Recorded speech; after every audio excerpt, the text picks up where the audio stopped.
Hello guys, good evening and I hope आप लोगों का जो प्रीलिम्स एग्जाम है 2022 का अच्छा गया होगा because the students whom I was mentoring, I mean they are confident that they are like able to attempt most of the questions, because most of the topics, the themes, are very generic, or you can say with there was very general topics and multiple themes has been repeated from the previous year's questions. So if you guys are referring the previous year's questions again and again, then probably those category of students are quite confident to attempt the good amount of questions, right? Apart from the knowledge, guys, again, you can say the logic wala portion, which we apply while attempting the question also plays a very important role in various questions. So we are going to discuss like what all questions we could attempt just by using the logic, and what all questions were also came from the previous year's questions. Okay, but again this year the UPSC has confused many aspirants in many questions. Okay, so this kind of pattern, guys, you will see every time in the upcoming time. So it is not something where we need to judge the pattern of UPSC, because the pattern will keep on changing every year. It is very difficult. Apart from the current affair, guys, after so many, so much of analysis, again, none of the question, not even like apart from one or two question, all the current affair questions were not came. They did not came from, regular, the sources, which usually many students refers. Okay, so it is all about, guys, whenever you are preparing for the current affair, when you are preparing for the GA subjects, it is very important to understand the demand of the UPSC, especially from the prelims and mains point of view. Okay, so it is not something like that you are going into a market, you are looking for a fancy stuff or the good material and the question will come from there. It is not like that, guys. So basically you should know the art of picking up the topics from the newspaper, from the magazine. Doesn't matter which magazines you are referring from the question for the current affair, that right? So the source is not going to be a problem at all, but the main thing is you should know how to approach with that particular source. Okay, there are abundant source available in the market, and every students are referring some different notes from different institutes, but at the end the result is same for almost every student who are not basically, or who are not really aware of the real approach to read the current affair or even the GS subjects. Okay, so I'm pretty sure that this year even the question which the UPSC has asked, like I said, most like many questions have come from the previous year's questions, though the topic might not be the same of the questions, but the theme basically, the theme of the questions are pretty like they are close. As when personally I have gone through the previous year's questions of last so many years, so I could find like many questions. I'll tell you when we will be going through the discussion. I'll tell you what all questions have come directly from the previous year's questions. So guys, the only source which you should refer, which you should be you can trust on, is the previous year's questions. So guys, previous year's question is extremely important. Okay, if not the topic directly, previous year's questions usually log kaise karte hain ki they just refer the previous year's question, they try to solve it. Guys, there are two things you need to learn from the previous year's questions. Okay, the first thing is the topic itself. The second thing is what you can deduce from the previous year's questions. That is extremely important. Just knowing the topic is not really going to help us, because for UPSC, like there are so many topics from where the UPSC can ask the question, right? But the thing is, when you will after analyzing the previous year's question, there are second component which you need to learn. That is a pattern, how the UPSC frames the question, what kind of tricks you can apply while attempting the question, or while looking at the option. So these things are extremely important for each and every candidate. So and it is not about the prelims previous year's questions, guys. Even nowadays, mains portions are also being, like themes from the mains question are also being asked by the UPSC in the prelims. So just to summarize the entire conversation, I will say, from if you guys are planning for next year, and if you are not confident this year, I will strongly recommend you should start analyzing the previous year's questions for prelims and mains both. Okay, and being a part of IAS Academia, I'm the head of this in this institute. We have a dedicated program where we are, completing the entire syllabus just based on the previous year's questions, guys, just based on the previous year's questions. And second thing is the syllabus. So the approach is very, very targeted here. And because, this is basically a gap we have found. I mean, personally, I have mentored, like I have been doing a mentorship, for last 4 years. So I have seen where many students are failing, where like after, spending like 3 years, 4 years, still they are not able to clear the prelims or mains. So the major problem is their approach is not targeted. I'm not saying they lack knowledge. They have a lot of knowledge, but their approach is not targeted. So their effort, their force is being scattered. Like they are applying the force completely, right? But the force is being, like I said, it is being catered in a various direction. It is not a targeted force. So that is the reason, this is a very unique concept, which, like the part of this IAS Academia, we have evolved. So if you really want to get to know about this entire program, like how one can complete the entire syllabus using the previous year's questions only and the syllabus, please do comment in the YouTube and fill the form which will be given in the YouTube, and definitely our team will get back to you on this. I'm damn sure, guys. I mean, if you really want me to show you, you can put the comment in the YouTube. I'll take a webinar. I'll show you how the previous year's questions can be analyzed, how the important topics from the UPSC needs to be extracted from the newspaper, how the notes can be prepared, how the mains answer writing is done. Like everything we are providing, and we are not providing randomly. Okay, we are not providing it just for the sake of completion of the entire course. Okay, it is just like I said, it is a very, very targeted approach, which you will come to know when you will, you may, when I'll come on the webinar, and probably when I'll explain you the concept, how we are going to implement the entire strategy, then probably you will come to know how this course is going to benefit you. Guys, there is no concept of prelims and mains for us, to be very frank. And even you should not have this kind of categorization in your mind. If you are preparing for UPSC, the target should be only UPSC. There is no prelims, there is no mains. Okay, it is only one exam. So many students I have seen, they start preparing, like if they are not able to clear the prelims for 2-3 years, they are just like spending 6 months only for the prelims. So that should not be the case. So guys, without wasting a time now, let me share the screen with you and we can start with the discussion of the paper. Okay guys, so I think now you can see the question paper. So again, I the question basically in this year, I will not say it was an easy question paper or it was really tough. It is I'll put it into a moderate category basically. Okay, at the end of the discussion, probably I'll tell you like what could be the cutoff. Last year, I was able to predict the cutoff very closely. So this year, definitely I'll give you the cutoff, like how much you can expect. So guys, let's go with the things. So basically now the first question we have on the screen is rapid financing instrument and rapid credit facility are related to provisions of lending.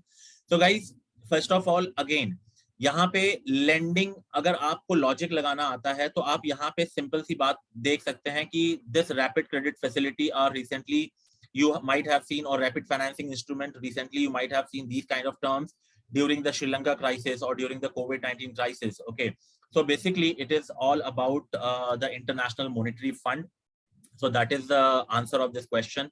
Okay, so there is no doubt it was a very direct question. So it was an International Monetary Fund. Now the second question we have in the screen is, which with reference to the Indian economy, consider the following statement. So guys, it is about the need and read. Okay, again, this question is directly come from the previous year's questions. If you don't believe me, go and check. You will find like 3-4 questions from this concept of need and read. So basically, when we talk about the read, so there are few things you should know. Okay, so it was quite easy. This statement, I mean, the options which are given is again not really very tough. It is, I will say, it is an easy statement because basically what the read indicates. If you know only one statement, basically, you know, uh, rear read is an indicator of the international competitiveness of a nation in comparison with its trade partners. Okay, so basically, this is the thing. And what is read? But basically, it is a weighted average of a country's currency in relation to an index or basket of other major currencies. Okay, so increase in a nation rear is basically an indication that its exports are becoming more expensive and its imports are becoming cheaper. So basically, it is losing its trade competitiveness. Okay, so basically, this is so second statement we can eliminate. An increase in the real effective exchange rate indicates an improvement in the trade competitiveness. So this is a wrong statement, guys. So guys, again, many times I have told my students, whenever the three question statement comes in the examination hall, it is quite, rather than finding two correct statement, find one wrong statement, because आप दो statement पे focus करोगे time ज्यादा जाएगा, right? एक गलत statement है, वहां पे फोकस करोगे तो it will be like good for you guys basically to find the right answer in a shorter time. So this is the logic we have applied here. Now the third question is again with reference to the Indian economy, consider the following statement. If the inflation is too high, Reserve Bank of India is likely to buy the government securities. Guys, again, inflationary concept, this is again a kind of previous year's topic. This inflation, deflation, इन सबसे question हमेशा आते रहते हैं. तो बस यहाँ पे खाली आपको डिमांड एंड सप्लाई का कंसेप्ट समझना है गाइस. ओके, तो अगर आपने यहाँ पे खाली पहला ही स्टेटमेंट पढ़ लिया कि if the inflation is too high, okay, if inflation is too high, it means what कि इकोनॉमी में जो है पैसा ज्यादा है, basically there is like huge amount of money flowing in the market, right? That is the reason people are demanding more and the inflation is high. So Reserve Bank of India is likely to buy government securities. So when the government will buy the government securities, so basically it is injecting more money in the economy, right? So basically governments should, RBI should sell the government securities, right, in order to control the inflation. So again, just by eliminating one statement, we are again we have the answer 2 and 3. Okay, so it was again a very easy question. Now with reference to the G20 common framework, consider the following statement. Guys, it is an initiative endorsed by G20 together with the Paris Club. This question is again from the current affair. It is an initiative to support low income countries with unsustainable debt. Guys, G20 common framework, okay, it clearly says it is G20 common framework means basically if you have read about, like if you are aware of the, like if you have read the current affairs, it is not it is not seen recently, very recently. Okay, I think this term was recently in the news in November or October, I guess. Okay, so basically this is not for only it is not for least developed countries. Okay, but it is for, it can, like it is applicable for any countries. Okay, so that is the keyword or the catch here in this statement. But in some articles I have seen where the low income countries with unsustainable debt is basically entitled for this kind of the scheme. But in some newspaper we have like any countries can take the benefit of this framework. Okay, so again, this could be like, there could be a debate on this statement as well, but I will, if I have to go with this, then it is an initiative to support low income countries. I will not say यहाँ पे only word use नहीं किया गया है, so I will go with the statement 2 is also right. So here we have B and C both. Now in statement 5th, we have the Indian economy. What are the advantages of inflation indexed bond? Government can reduce the coupon rates on its borrowing by way of IIBs. IIBs provide protection to the investors from uncertainty regarding inflation. The interest received as well as capital gains on IIBs are not taxable. Guys, again, तीन statement है. Odd statement क्या लग रही है? The interest received as well as capital gains on IIBs are not taxable. How it is possible, guys? Eliminate this option. You have like the option A is the answer. Which of the following? Now the next question we have, with the reference to the foreign owned e-commerce firms operating in India, which of the following statement is or are correct? They can sell their own goods in the addition to offering their platform as a marketplace. Okay, so the degree to which they can own big sellers on their platform is limited. Guys, अब इस चीज के ऊपर आपको like couple of years back, I think this the issue was you know, in the like there was a lot of debate going on the issues of the e-commerce firms like Amazon, Flipkart, okay, because they were giving the advantages to those companies, to those vendors where they had the stake, right? So they can sell their own goods in addition to offering their platform as a marketplace. Guys, they can sell their own goods in addition. अगर आप खुद सोचो कि अगर foreign owned e-commerce है, if they will be able to sell their own goods, obviously they will be giving huge amount of discounts. So basically the local vendors, the registered vendors, you know, who are, suppose मैं एक vendor हूँ and I want to sell my product on the Amazon. So obviously if Amazon has its own product, obviously he will promote that product. He will give so much of discounts, right? There will be a lot of freebies, you can say. So this is against my interest. It is like going to, you know, disturb my business. So I'm not going to allow it. But the degree to which they can own big sellers on their platform is limited. Yes. So this is the kind of control we can have. We can say, yes, the e-commerce firms have. And recently you will come to know more detail about it when you are going to, you know, look for the fact related to the FDIs in the e-commerce firms. So according to me, the answer will be B. Okay. Now the seventh question we have, which of the following activities constitute real sector in an economy? Guys, first of all, if you are not really aware of, you need to know what are the different types of sectors we have in the economy. Okay, so in the economy, we have basically, there are three sectors, I will say. Okay, the sectors are general government sectors, then we have real sector, and then we have financial sectors. Okay, so basically, now you will understand कि financial sectors में क्या चीजें आएंगी, real sectors में क्या आएगा, general government sectors में क्या आएगा. So basically, just to give you a little hint about it, financial sector is the economy's money issue sector. Okay, it is a sector issuing the money. Real sector is economy's money holding sector. And the general government sector is not a money holder, but is not a money holder, despite it may influence the quantity of money through its operations. Okay, so the real sector of the economy, like I said, it could be like it consists of enterprises, non-financial corporation, households, non-profit institution serving households. So these are the real sectors of the economy. Now if you go to the option, you will see farmers harvesting their crops. Okay, textile mills converting raw cotton into fabrics, commercial bank lending money to a trading company, this is a financial. So अगर आप खाली एक option भी eliminate कर देते हो, commercial bank lending money to a trading company, how it can be a real sector? It is a financial sector, right?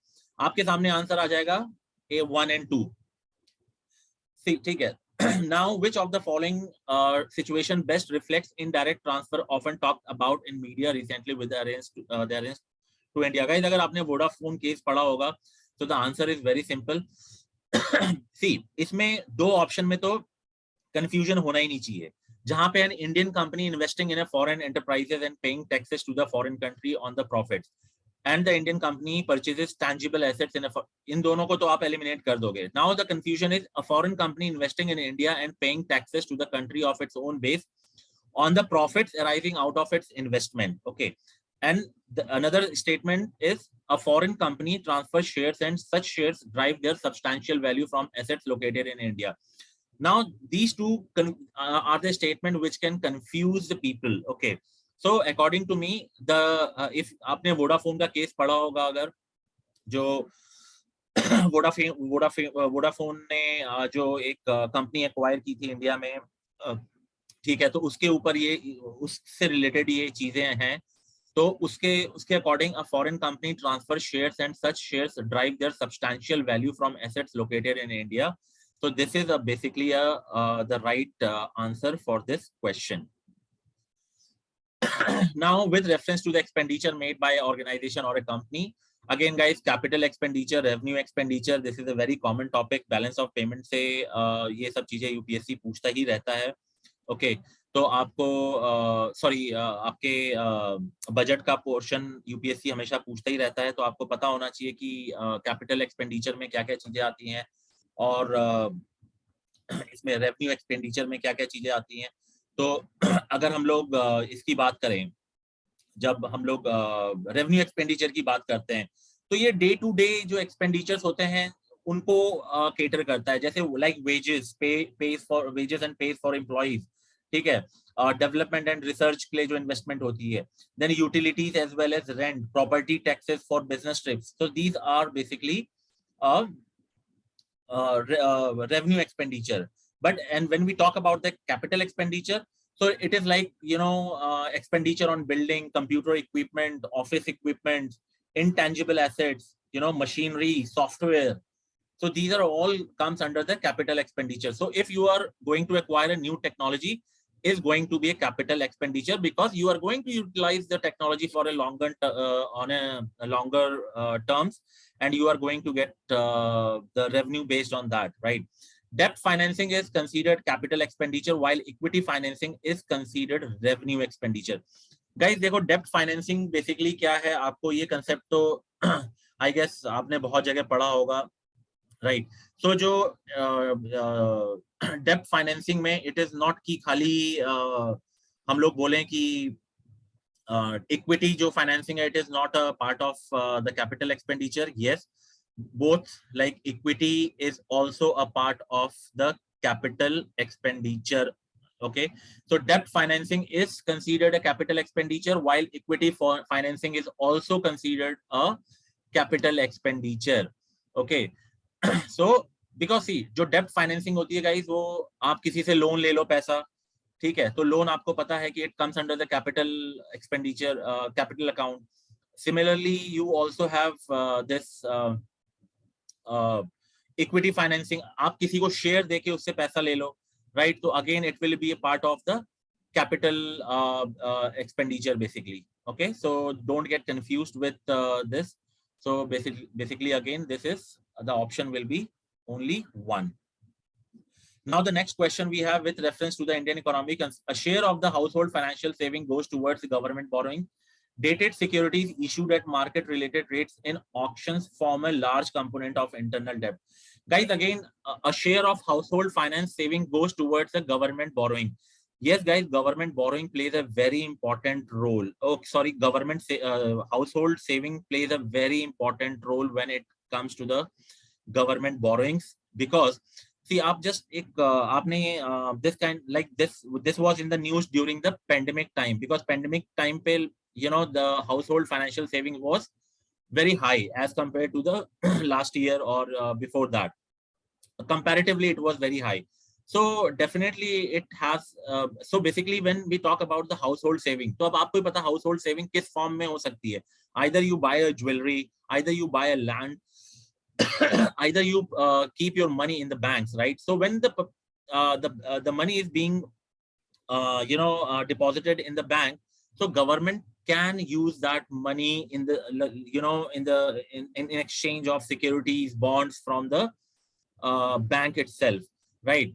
Even the bank will attract, or bank will gain some interest from those money. So indirectly, directly it is like, its statement sounds vague, but indirectly, yes, a share of household financial saving goes towards the government borrowings as well. So अगर government bank से borrow करता है पैसा, RBI से borrow करता है, definitely government can do it, right? After issuing some bonds or securities, treasury bills, you can say. So yes, this statement is right. Dated securities issued at market related rates in auctions from a large component of internal debt. Guys, large component of, see, पहले तो यहाँ पे, see, securities is definitely going to be a largest component. It could be a largest component of the government internal debt. But यहाँ पे बात हो रही है guys, market related rates in auctions. Okay, so auctions के through जो securities sell की जाती हैं by government, we are talking about that. So according to me, I mean, I try to find a lot of data and all, but what I have found कि RBI की website से I have seen कि जो auction based जो dated securities हैं, इनका जो like जो internal debt है on government is quite, it's not very large. It is not the large component. It is a very small component. If we talk about only securities, government securities, yes, that could be, if that would have been in the option, then this statement could be right statement. But in this case, the statement is wrong.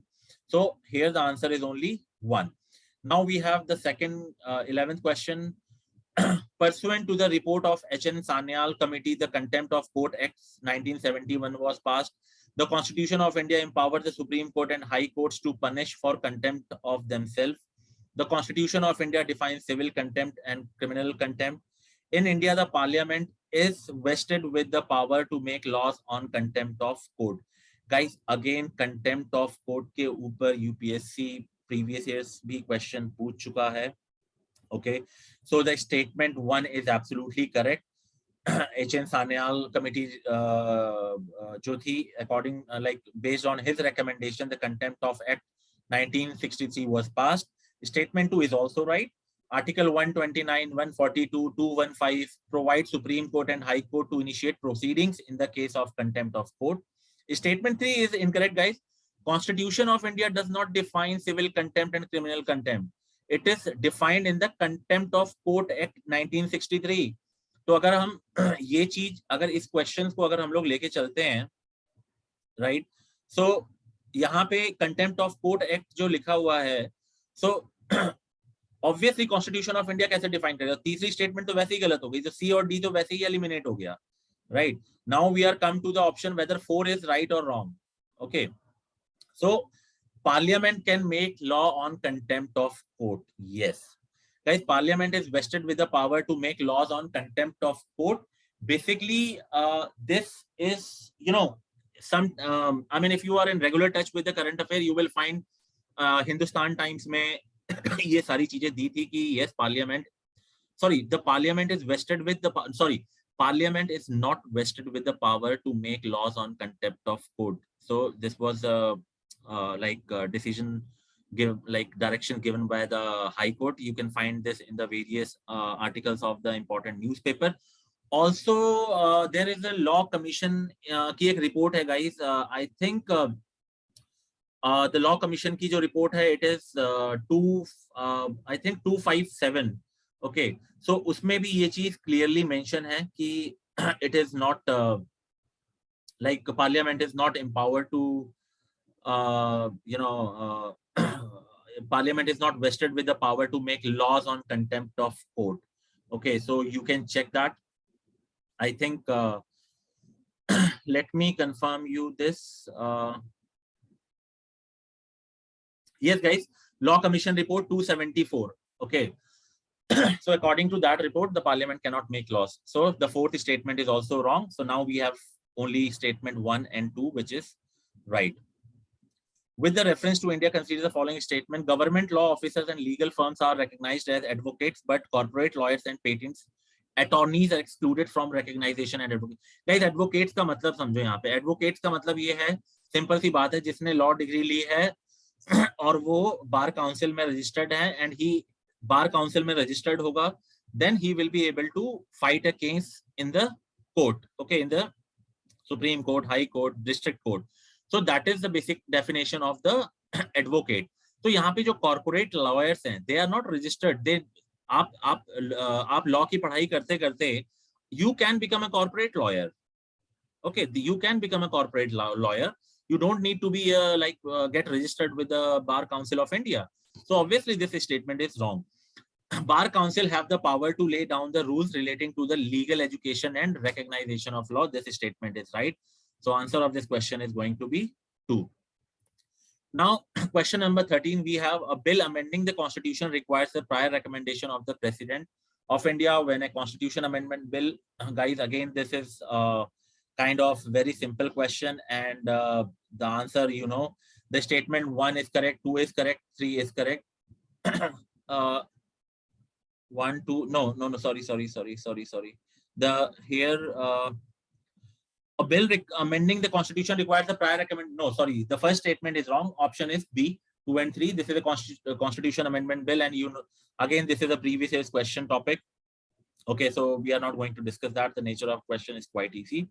Now, question number 14, the Constitution of India classifies the minister into 4 ranks: cabinet minister, minister of state, and independent charge, minister of state, and deputy minister.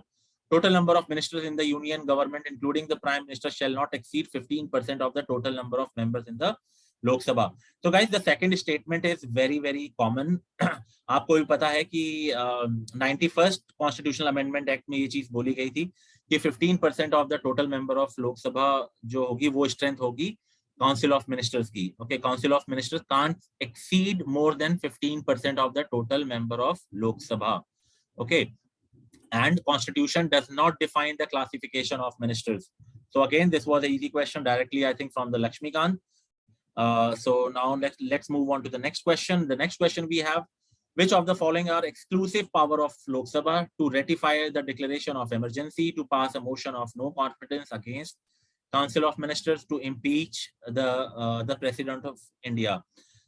Again, guys, very simple question. I don't think so we need to discuss this. आपको ही पता है कि जो no confidence motion है, it can only be introduced in the Lok Sabha against the Council of Ministers, right? So statement 2 is right, and statement 1 and 3 are incorrect. To impeach the president, both Rajya Sabha and Lok Sabha have same power. Okay, so तीसरी statement गलत है, तो अगर हम 3 कर देते हैं तो ऑप्शन हमारे पास आ जाता है A and B. A में to ratify the declaration of emergency, again it is not exclusive power of Lok Sabha. Basically, we need assent of both the houses. Okay, so now according to this, the option is only 2. Now, 16th question, we have anti-defection law. Again, previous year's question, guys. The law specifies that nominated legislator cannot join any political party within 6 months. The law does not provide any time frame within which the presiding officer has to decide a defection case. So, guys, again, the statement 1 is incorrect because nominated member has to join any political party within 6 months. Okay, so this statement has been twisted. Second statement is right. There is no time frame mentioned in the law within which presiding officer has to decide a defection case.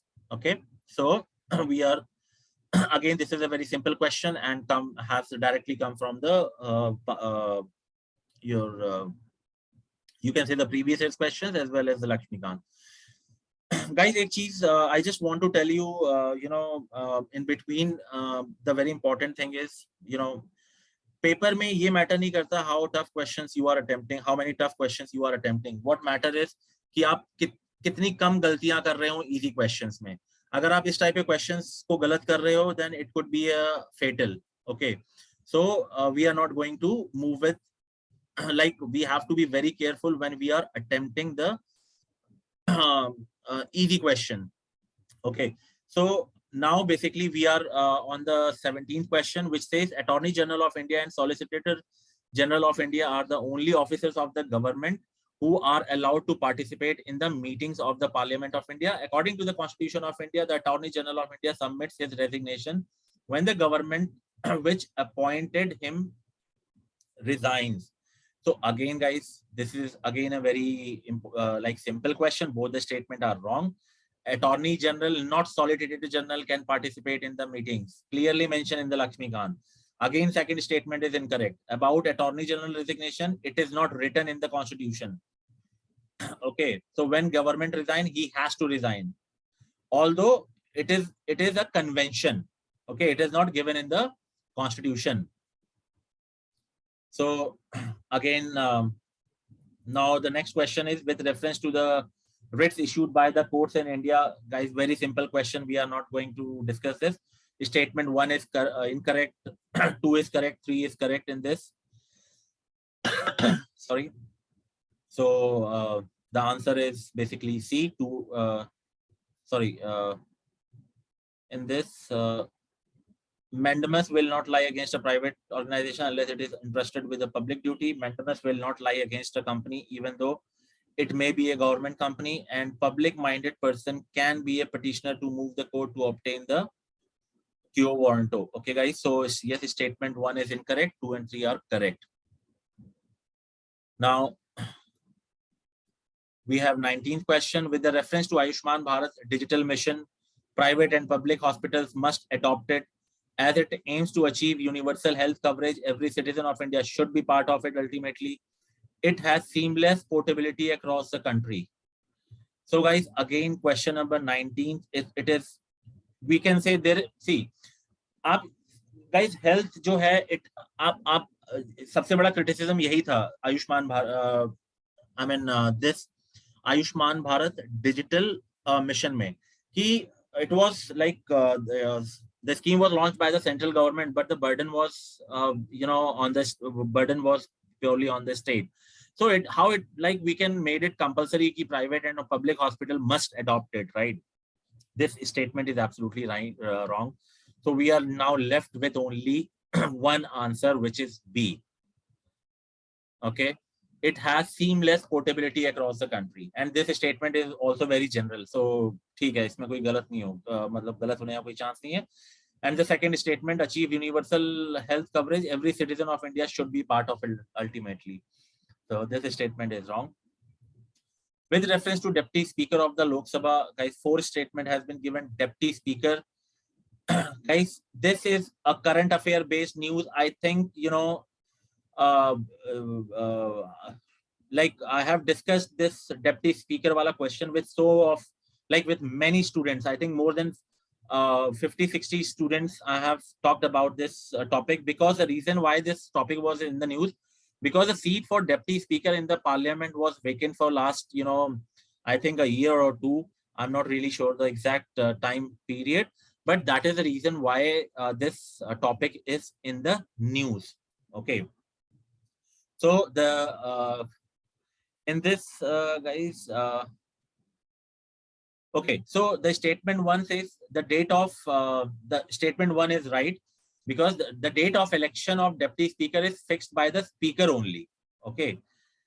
And the date of elections of Speaker is fixed by the President of India. And the statement 2 is incorrect. There is no mandatory provision that Deputy Speaker should be from ruling or principal opposition party. Okay. So with this, we come to a conclusion that only A is the right answer. Now, question number 21. Among the following crops, which one is the most important anthropogenic sources of the methane and nitrous oxide? Guys, methane, aapko pata hai. Again, a previous year's question. It is rice. System of rice intensification of cultivation in which alternate wetting and drying of rice peel is practiced results in reduced seed requirement, reduced methane production, reduced electricity consumption. Again, guys, this question is again very easy. I think in this, all the statement are right. So statement 1 says reduced seed requirement, yes. Reduced methane production, yes. Greenhouse gas emission, especially methane, is reduced. And the statement 3 is also right. Right. Less water use, spacing among the seeding, so less electricity consumption also. So, and the first statement is also right, because the seeds are sown is, the seeds are sown in spacing them widely in the grid pattern. Okay. So the seed requirement is less. So all the statement will be right. Now the next is which of the following lake of West Africa has become dry and turned into a desert? Guys, again, this is a current affair question.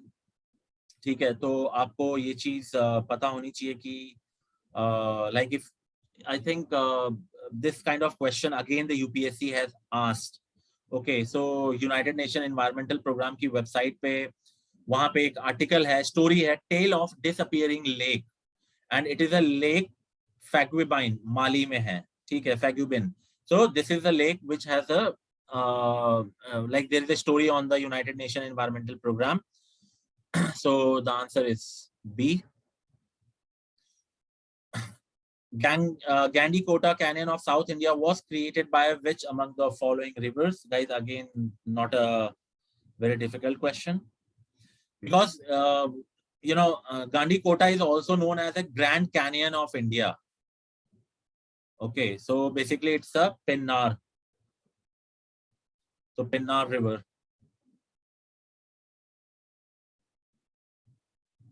Now we have the 25th question. We have like match the followings. Again, guys, very static question. We are not going to this. There is nothing like the logic you can apply. You know the statement like Namcha Barwa, we know it is Arunachal Pradesh. Okay, and Namcha Barwa is also famous, for like we have syntaxial band in the Namcha Barwa, right? So आप एक को तो ऐसे eliminate कर दो. Now you know you have to find either 2 or 3. So now Nanda Devi and Nokrek. So यहाँ पे आपको पता होना चाहिए कि जो नंदा देवी है वो it is in the Garhwal region, और जो नौकरेक है it is in नौकरेक is in Meghalaya. So yes, the option 2 is B is the right answer. The term Levant, often heard in the news, roughly corresponds to which of the following regions? Okay, Levant, guys, this kind of words, if they comes in the news, I don't think so. It is like it is quite easy to attempt. Okay, so basically it is a region along the eastern Mediterranean shores. Okay, so it was a very factual question, but I think Levant was seen, I'm not really sure when it was seen in the news, but I think I'm not able to recall, but it was there in the news. Okay, so that is the reason. So probably, when we will be going to give you the detailed discussion PDF, then probably I'll write down. Guys, yes, I have we have also the link of all these questions, most of the questions, which are difficult. So if you guys really want us to share the link just to verify whether whatever I'm discussing here is right or wrong, we have a proof of that. So, and we are not going to rely on the, content which is basically being published by the various institutes, but we have compiled our answers only by referring the authentic source. Okay, चाहे वो government की websites हो, चाहे वो international organizations की websites हो, so all the sources are very, very authentic. Now, question number 27, which of the following have border? Guys, very बहुत ही ज़्यादा like probable question I can say, ठीक है, because Afghanistan is in the news, so we know this kind of question will come. जैसे हम लोग expect कर रहे थे कि यूक्रेन से question आएगा guys, right? But UPSC ने theme तो same apply करी, but उसने अफगानिस्तान से पूछ लिया. Though this question I was expecting last year, okay, after the Taliban regime took over in the Afghanistan. So I was expecting this question in the last year itself, but this year I was expecting from the Ukraine, but UPSC theme वही रखी, topic change कर दिया. So this is what I have explained in the very beginning, guys. आपको previous year's question जो refer करना है, right? You always have to make sure not only the topic is important from the previous year's questions, analyzing the theme is also important, because theme is something which you can apply across various topics. Okay, so this is very important thing. So Turkmenistan, Uzbekistan, and Tajikistan, these are the bordering countries.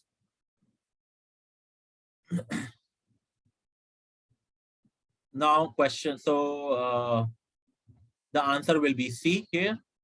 Now question number 28, with reference to India, consider the following statement.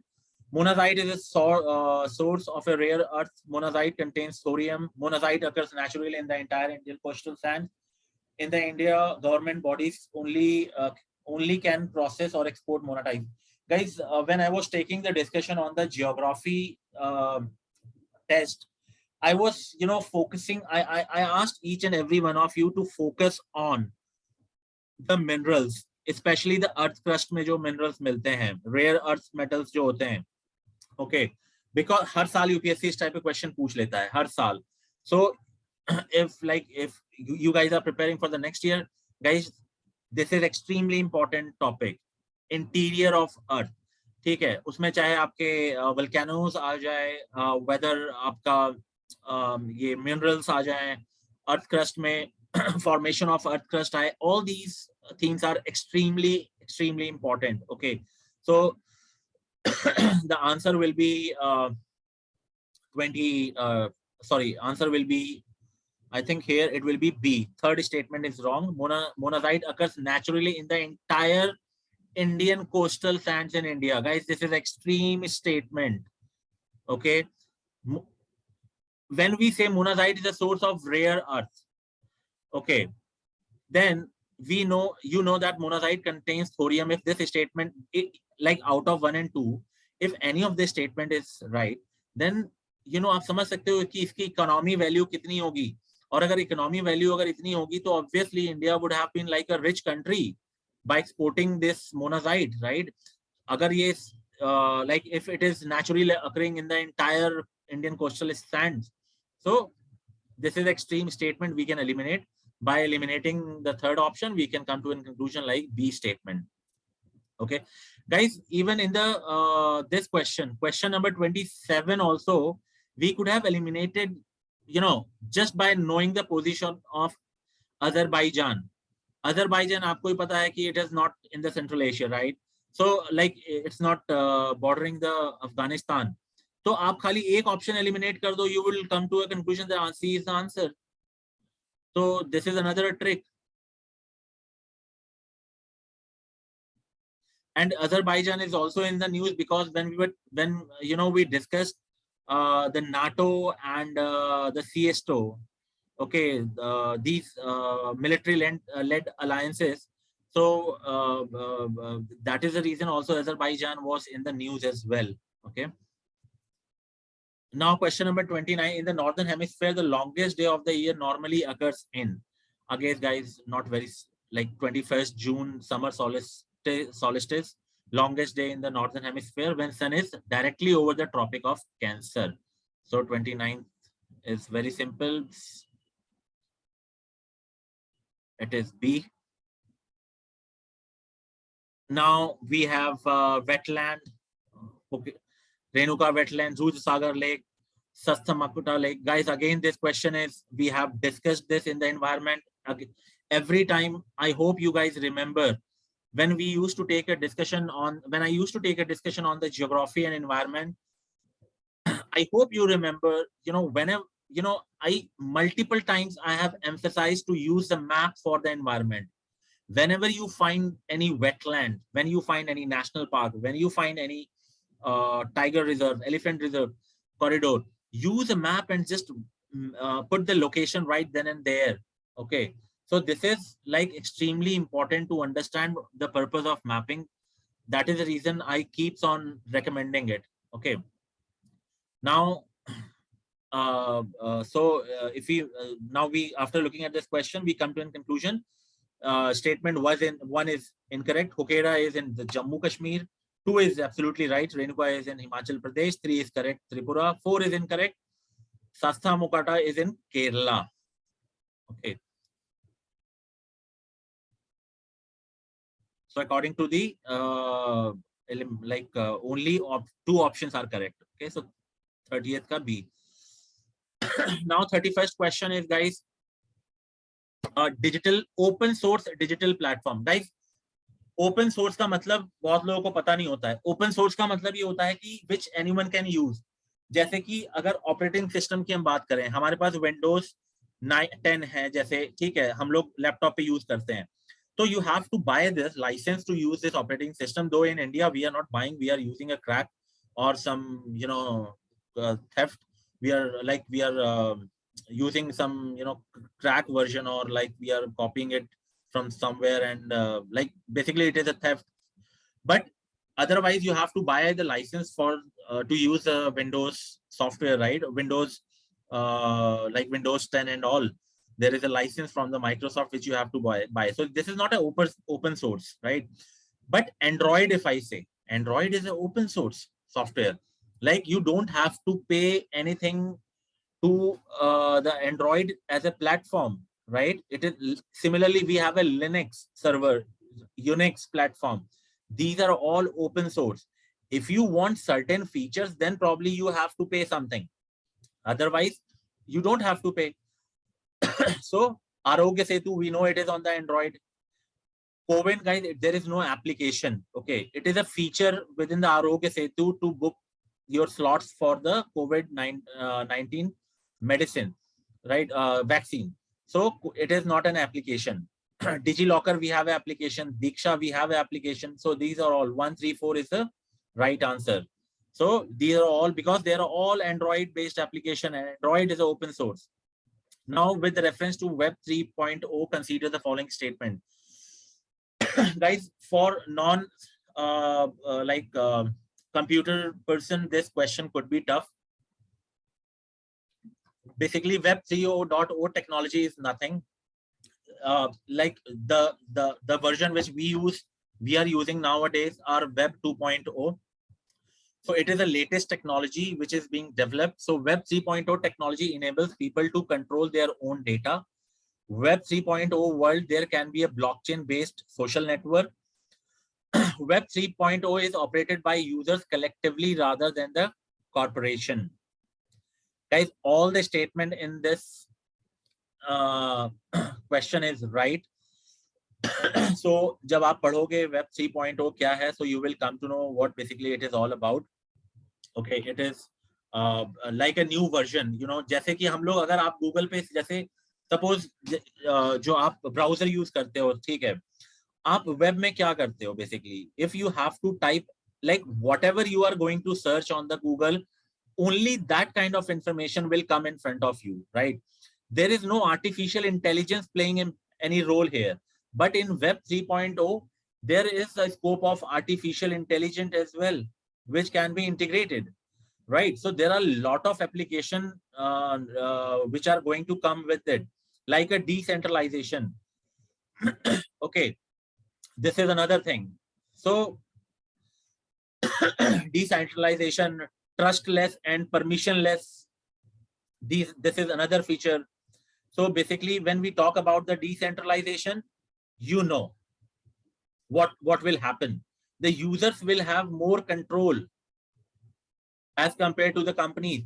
अगर आप अभी देखा जाए तो हमारे पास जो data है, basically it is basically this massive database is currently held by whom? The internet giants like sorry guys, Google, Facebook. These are the giants, right? So these have the huge database. But when the Web 3.0 will come, when this will get implemented, then there will be a decentralization of data. And when there will be a decentralization of data, the users will have more control over it, not the giants like Google. Okay. So, and obviously it can be blockchain based social network, guys. Whenever science and tech mein maine bataya ki can be word, most of the time it is right. So all the statement is right here. Now question number 33, software as a service. Consider the following statement. Guys, software as a service is basically if you are not technical, then again it will be a difficult question for those who are not from the computer background. So SaaS is basically nothing. It says software as a service. So software as a service means, guys, suppose you want to open a company. Okay, you don't have a computer, you have computer, but you don't have you have suppose there are 10 people in your company. Okay, all the 10 people have 10 laptops, but basically you don't want to buy the heavy RAM, the hard disk for each and every computer, right? So basically what you are going to do, you will buy these services from the cloud. Okay, so the cloud like Amazon, Microsoft, they will give you the services of with the higher capacity of RAM, higher capacity of the hard disk, and those hard disk and space will be utilized by your 10 employees. So basically it is a software as a service. So basically, these are the kind of services which is hosted on the software basically.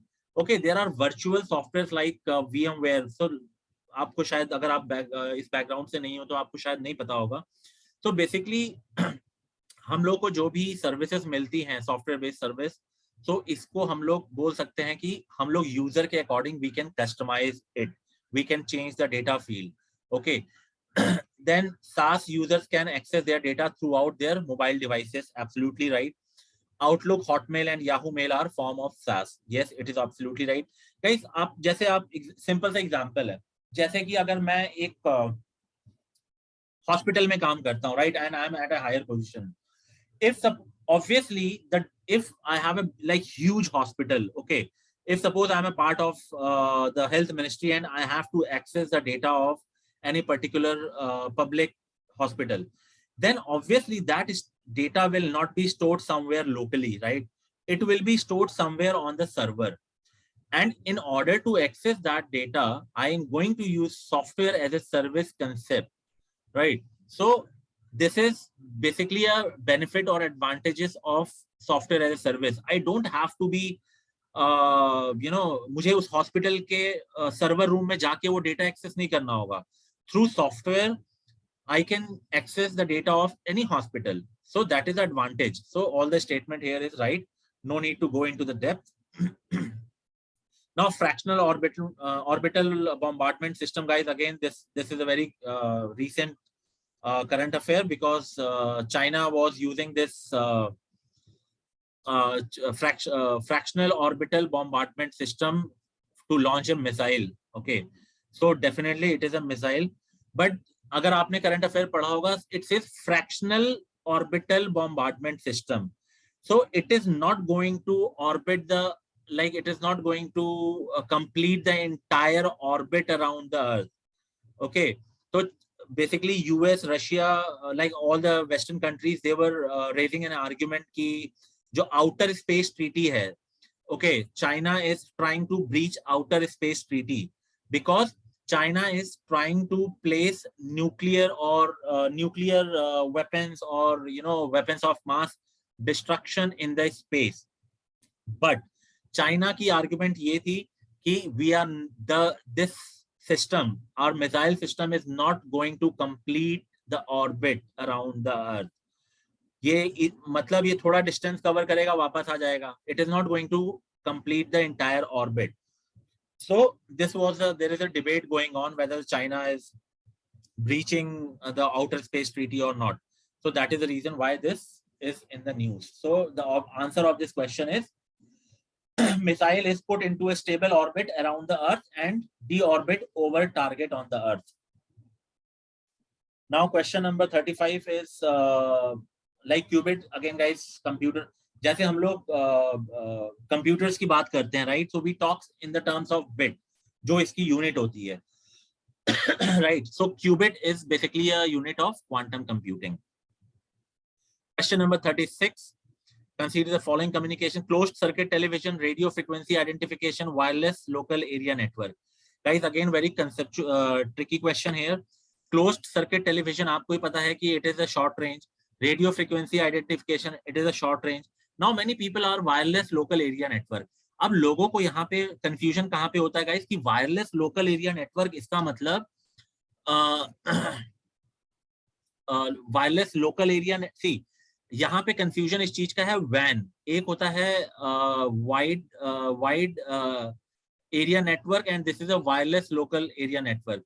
So in like here, अब घर में हम लोग use करते हैं, right? जैसे कि आपने एक राउटर लेकर आ गए घर पे, तो अब उस राउटर से 5 कंप्यूटर कनेक्टेड हैं. सो basically the connection is wireless but the network is localized, right?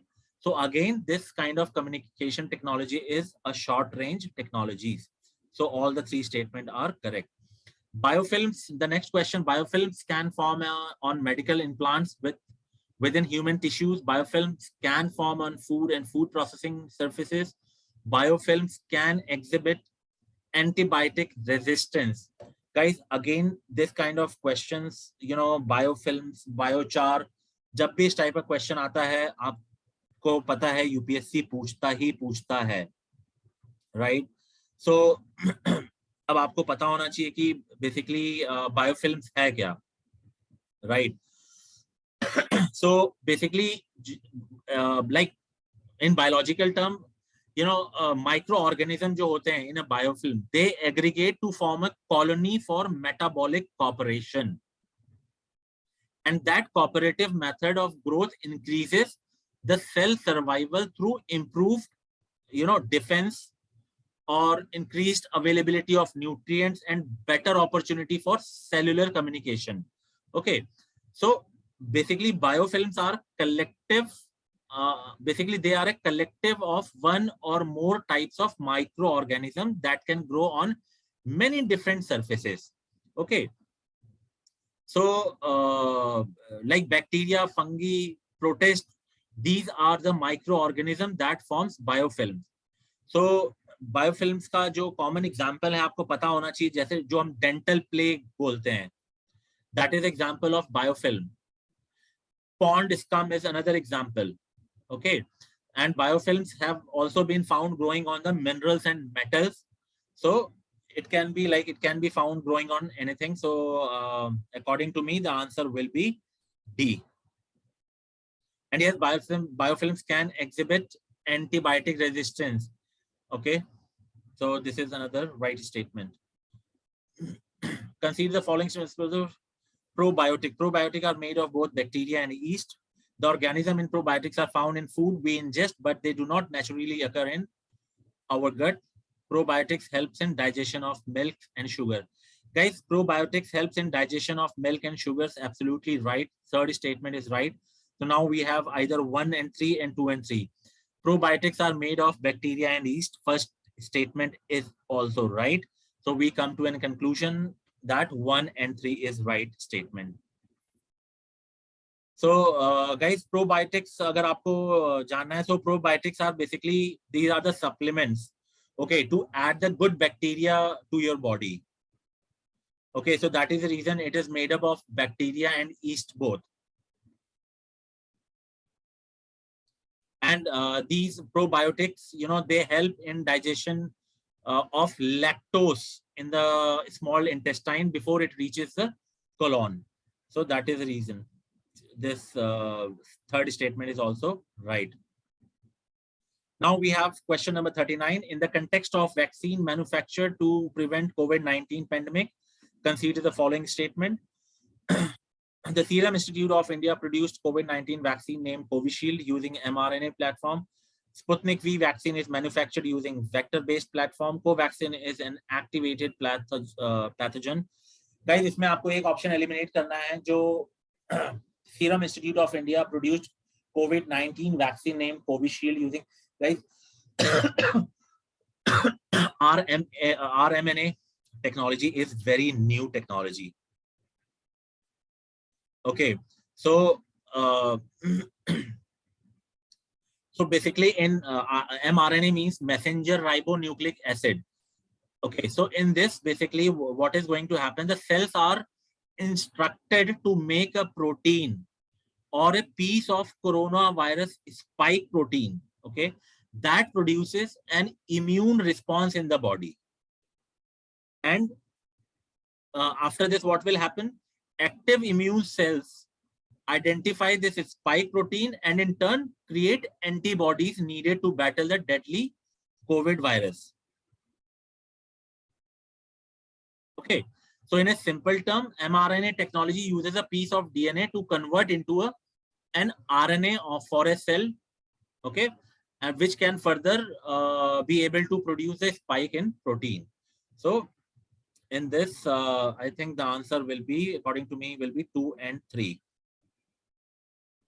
Yes, Sputnik is a vector-based vaccine. Now, question number 40. If a major solar storm reaches the Earth, which of the following are possible effects on the Earth? Guys, solar storm bolo, solar flare bolo, these are, so GPS and navigation system could fail, tsunamis could occur at equatorial regions, power grids would be damaged. Guys, the common, like the statement which are given everywhere are very general, like GPS wala, the statement 1 is given everywhere. Power grid could be damaged, 3 is given everywhere. 4, intense auroras could occur over much of the earth. So here we like forest fire could take place over much of the planet. Orbit of the satellites could be disturbed. Short wave radio communication. So 6th, 7th, 1st, 2nd, and 3rd. These are the sure shot statement according to my knowledge, according to my information. Okay. 1st, 3rd, 6th, and 7th. But the option is not there. 1st, 3rd, 6th, and 7th. So now either C or D is going to be the answer. So if we consider C, 1, 3, 4, 6. So basically 2 and 5 is missing. So 2 and 5, forest fire could take place over much of the planet. And 2 is tsunamis could occur at equatorial region. So guys, equatorial region में जो tsunamis आएंगी, इसका region simple सा, I can imagine कि I mean, if we have to put the logic, we can put it in such a way कि हाँ जब ये होगा तो the temperature of Earth will rise. Okay. And when the temperature of Earth will rise, obviously the chances of tsunamis are probably will be high, right? So second statement could be right, but so far we, I mean, we have not found any evidence of that. But and similarly, forest fire could take place over much of the planet. Guys, again, this is a very extreme statement. So like for me, if I have to go with the answer, I'll go with answer C, 1, 3, 4, 6, and 7 because of the extreme statement. But let's see what the UPSC says. Climate action tracker. Guys, again, a very static question. And guys, just a second.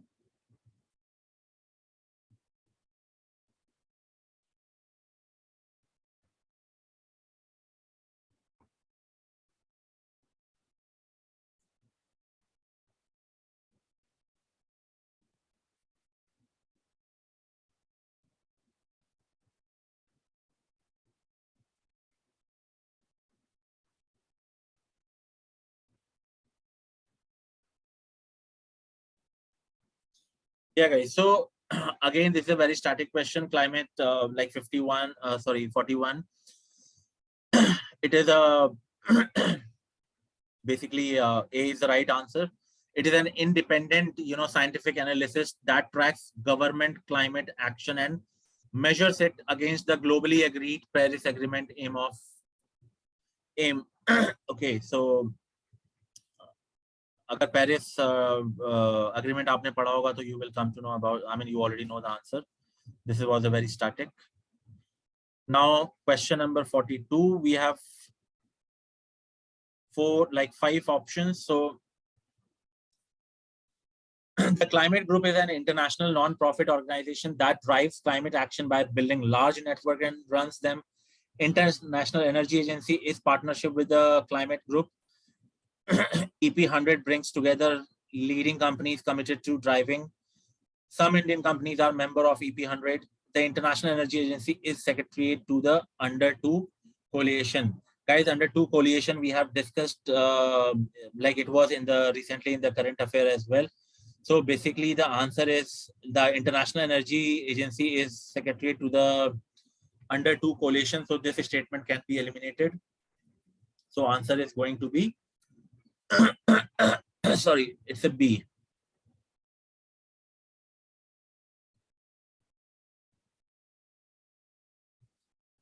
1, 2, and 4 is the right answer. And even the statement 2 is incorrect. International Energy Agency does not have any direct relation with EP100. And as far as the 4 is concerned, yes, some companies like Mahindra and Mahindra are, is the first country to join the EP100 campaign led by the Climate Group.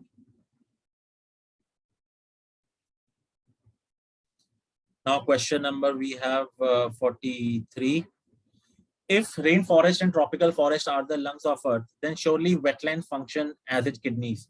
Which of the following functions of the wetland best reflects the above statement? Guys, very simple question. We are not going to discuss it. It is going to aquatic plant absorb heavy metals and excess nutrients. Water cycle in the wetlands involve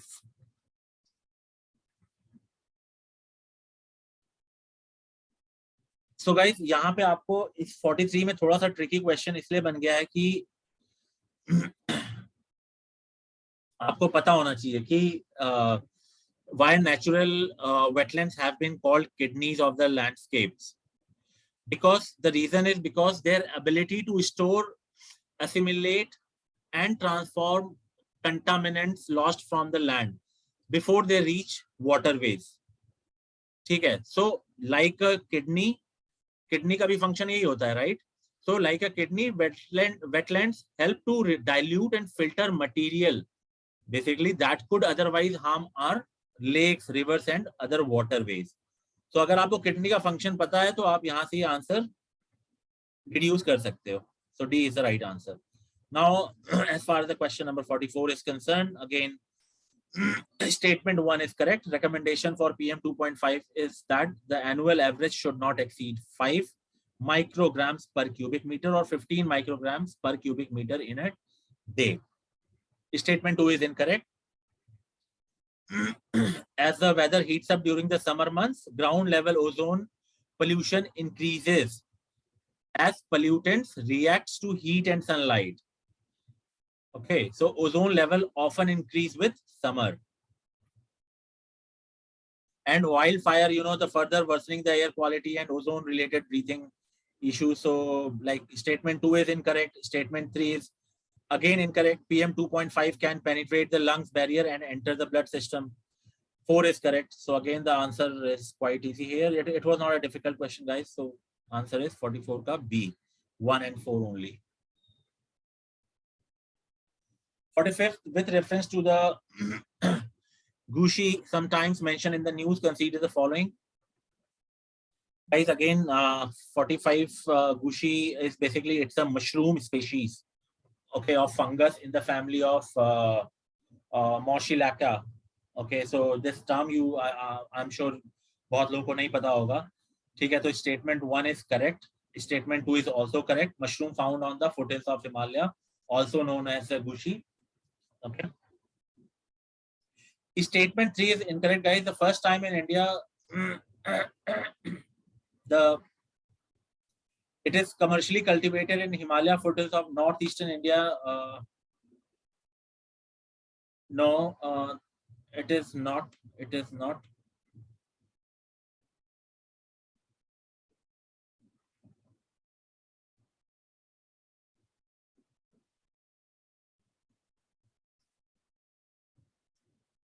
I think, guys, in this question,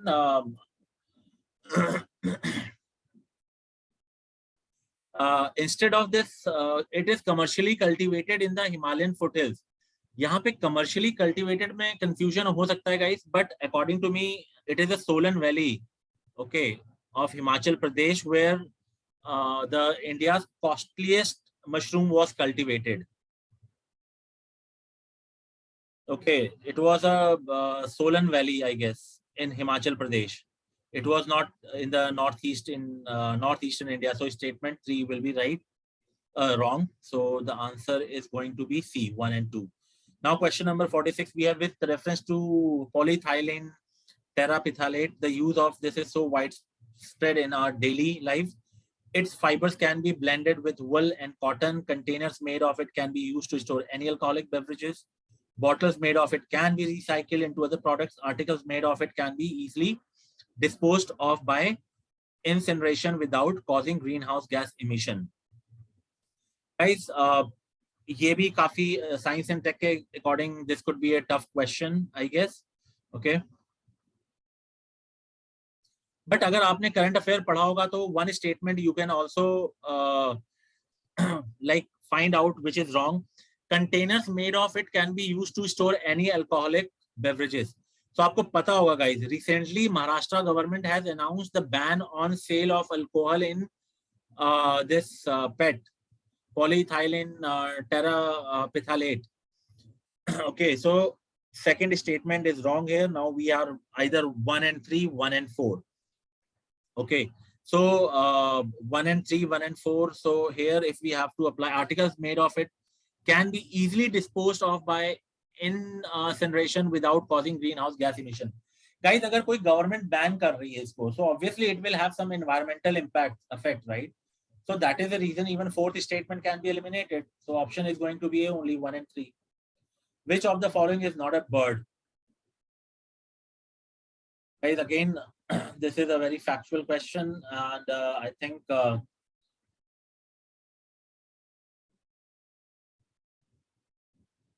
it is going to be 47. I think golden mashir. It is a fish. It is not a which is not a bird. Ibis spoonbill, Indian nightjar. I mean, this is again not a difficult question. Okay. Which of the following are nitrogen fixing plants? Guys, again, almost every second year UPSC asks the question from this nitrogen fixation bacteria, nitrogen fixing plants, and multiple times I have discussed like this in the discussion of my classes as well. So I am sure कि आप लोगों को difficult नहीं लगा होगा ये question. Okay, because the theme nitrogen, मैंने जैसे बोला था nitrogen fixation जो theme है, it is extremely important. तो जरूरी नहीं है वो बैक्टीरिया से ही पूछेगा. Okay. So the 48 का answer is going to be A, 1, 3 and 4.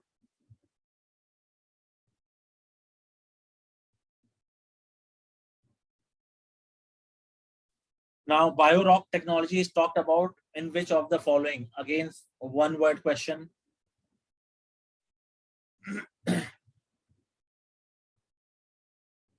So guys, bio-rock technology, basically you should know what is it. Basically, it is a method that applies, you know, a safe low voltage electrical currents through seawater. And इससे होता क्या है? Basically, it cause, you know, it dissolved minerals to crystallize on a structure. Okay. So naturally, it helps in, you know, basically coral reefs to grow. So coral reef से related आपको ही पता है कि बहुत coral reef is again a very important topic. So इससे related जो भी news होती है, you should know.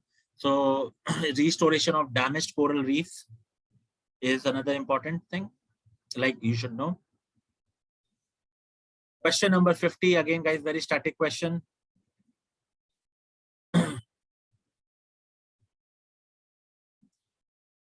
It is going to be the C, creation of mini forest in urban areas.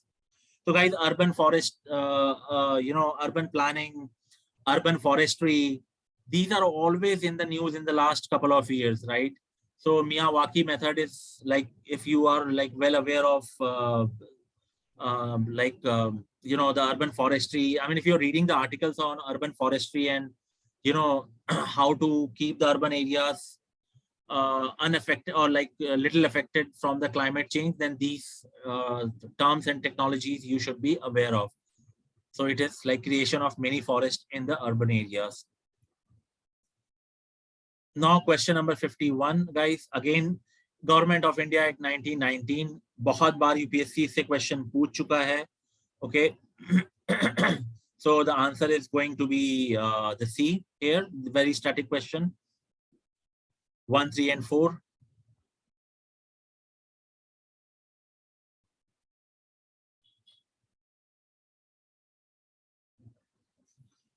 Local self-government transferred subjects, guys. It is not a reserved subject. So answer is going to be 1, 3 and 4, C.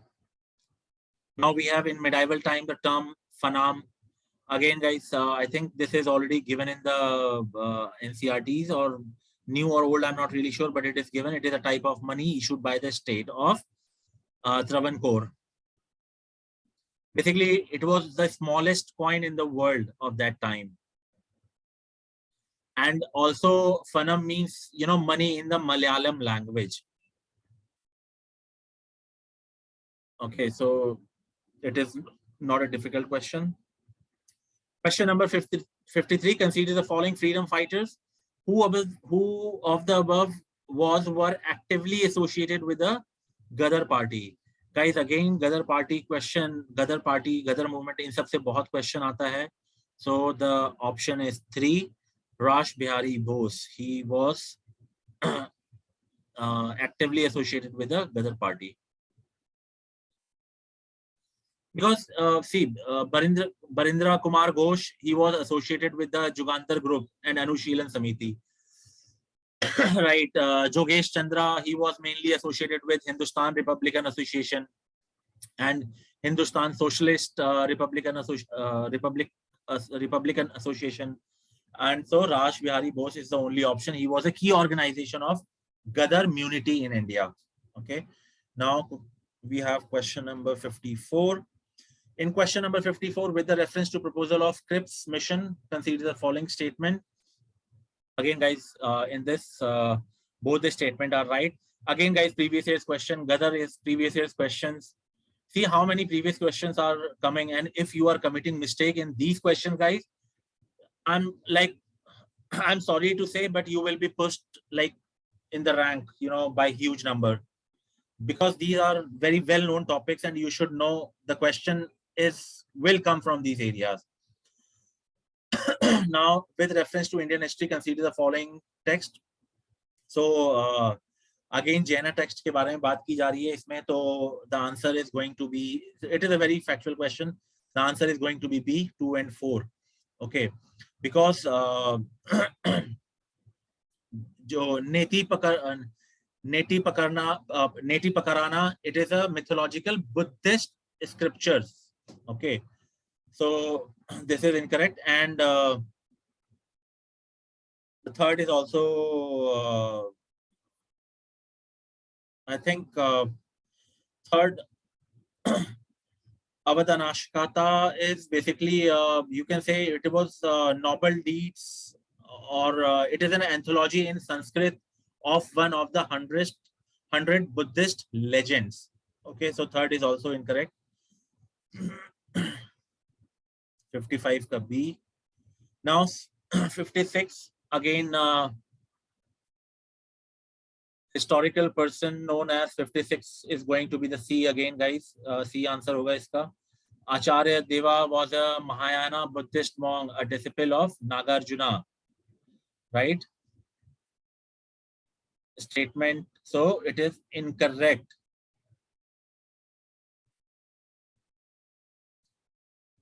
Statement 2 is correct, because Tiginaka was an Indian Buddhist scholar and one of the Buddhist founders of Indian logic.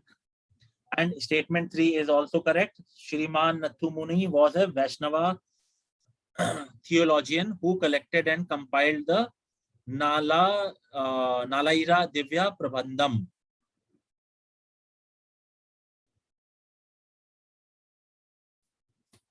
So 2 and 3, only 2 pairs are correct. C is the answer. 57 again, guys. Guys, we are confused with the third statement. I mean, we are not sure about the third statement, but the first statement is incorrect. Mongol Empire carried out several invasions of the Indian subcontinent from 1221 to 1327. Okay. And Jalauddin Khilji ruled over Delhi Sultanate between 1290 to 1296. So this statement is wrong. Statement 2 is also incorrect. Alauddin Khilji defeated Mongols in 1306 during their invasion to Delhi.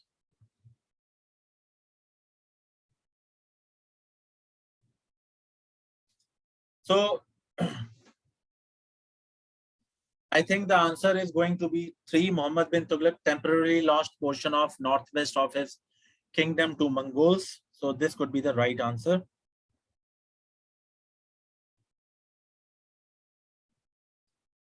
Again, guys, question number 58, very static question. It is going to be the D answer, Sayyids. 59 with reference to Indian history, consider the Dukes established their factories warehouse on the east coast of lands granted to them by Gajapati. Again, guys, very, very, very, the question is directly, you can say, from the previous years. When I was taking the discussion on the, the modern history, repeatedly I have asked to please, when you are going through the establishment of Britishers in India, आपको पता होनी चाहिए कि उनकी कहाँ पे factories establish हुई थी, व्हाट वाज देयर ऑब्जेक्टिव, कौन पहले आया कौन बाद में गया, everything was important. Okay.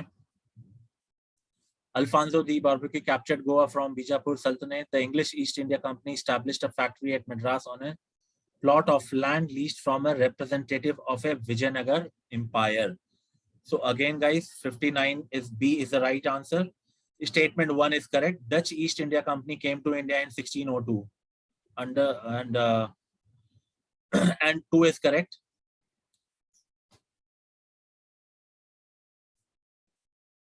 Statement 3 is also correct, guys. The city of Chennai, as we see it today, was essentially a British settlement known as a Fort St. George.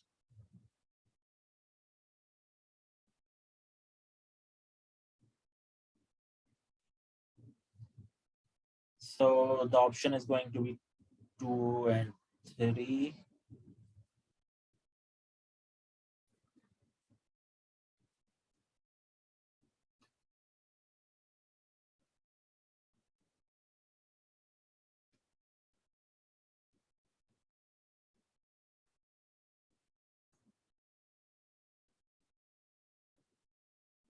So now, guys, we are moving on to the question number 60. Kautilya Shastra, again, previous year's question. Very important topic. बहुत बार UPSC से question पूछ चुका है. So the first statement is correct. Kautilya recommended monetary punishment over non-monetary ones, and also the penal slavery. Okay. Statement 2 is also correct. Both the bonded female laborer and the slave as well as their children were freed from bondage if they gave birth to their master's children. Okay, so this statement is also right. If a son born to a female slave was fathered by her master, the son was entitled to the legal status of the master's sons. Guys, this is something I have a doubt. I'm not really sure about it. But second statement is right. Okay, so I think this statement should also be the right, because we had a that time patriarchy society. So if the son was entitled to the legal status of the master's son, then this statement should be right. So 60 ka D hona chahiye answer. Now we have question number 61. Tight monetary policy of US Federal Reserve could lead to a capital flight. Capital flight may increase the interest cost of firms with existing external commercial borrowings. Devaluation of domestic currency decreases the currency risk associated with ECBs. Guys, again, this question is आपको पता होना चाहिए कि capital flight होता क्या है. So basically, capital flight is the outflow of capital from a country due to negative monetary policies. Okay, such as currency depreciation or carry trades in which low interest. So these are the capital. This is a capital flight. Okay. So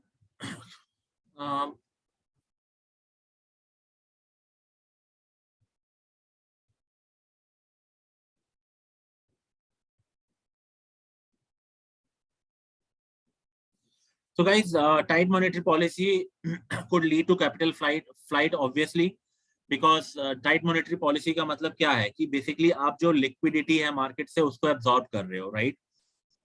आप interest rate बढ़ा रहे हो, तो वहाँ पे housing loan होगा, या अगर industries को loan लेना होगा, तो ये सब expensive हो जाएंगी चीजें, right? तो इसकी वजह से क्या होगा, वहाँ पे जो investment होगी वो slow हो जाएगी.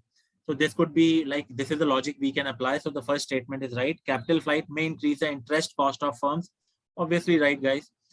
Devaluation of domestic currency decreases the currency risk associated with ECBs.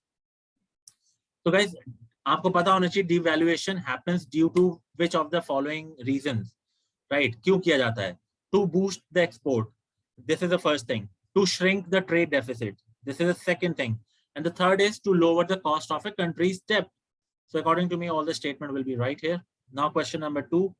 Consider the following states: Andhra, Kerala, Himachal Pradesh, and Tripura.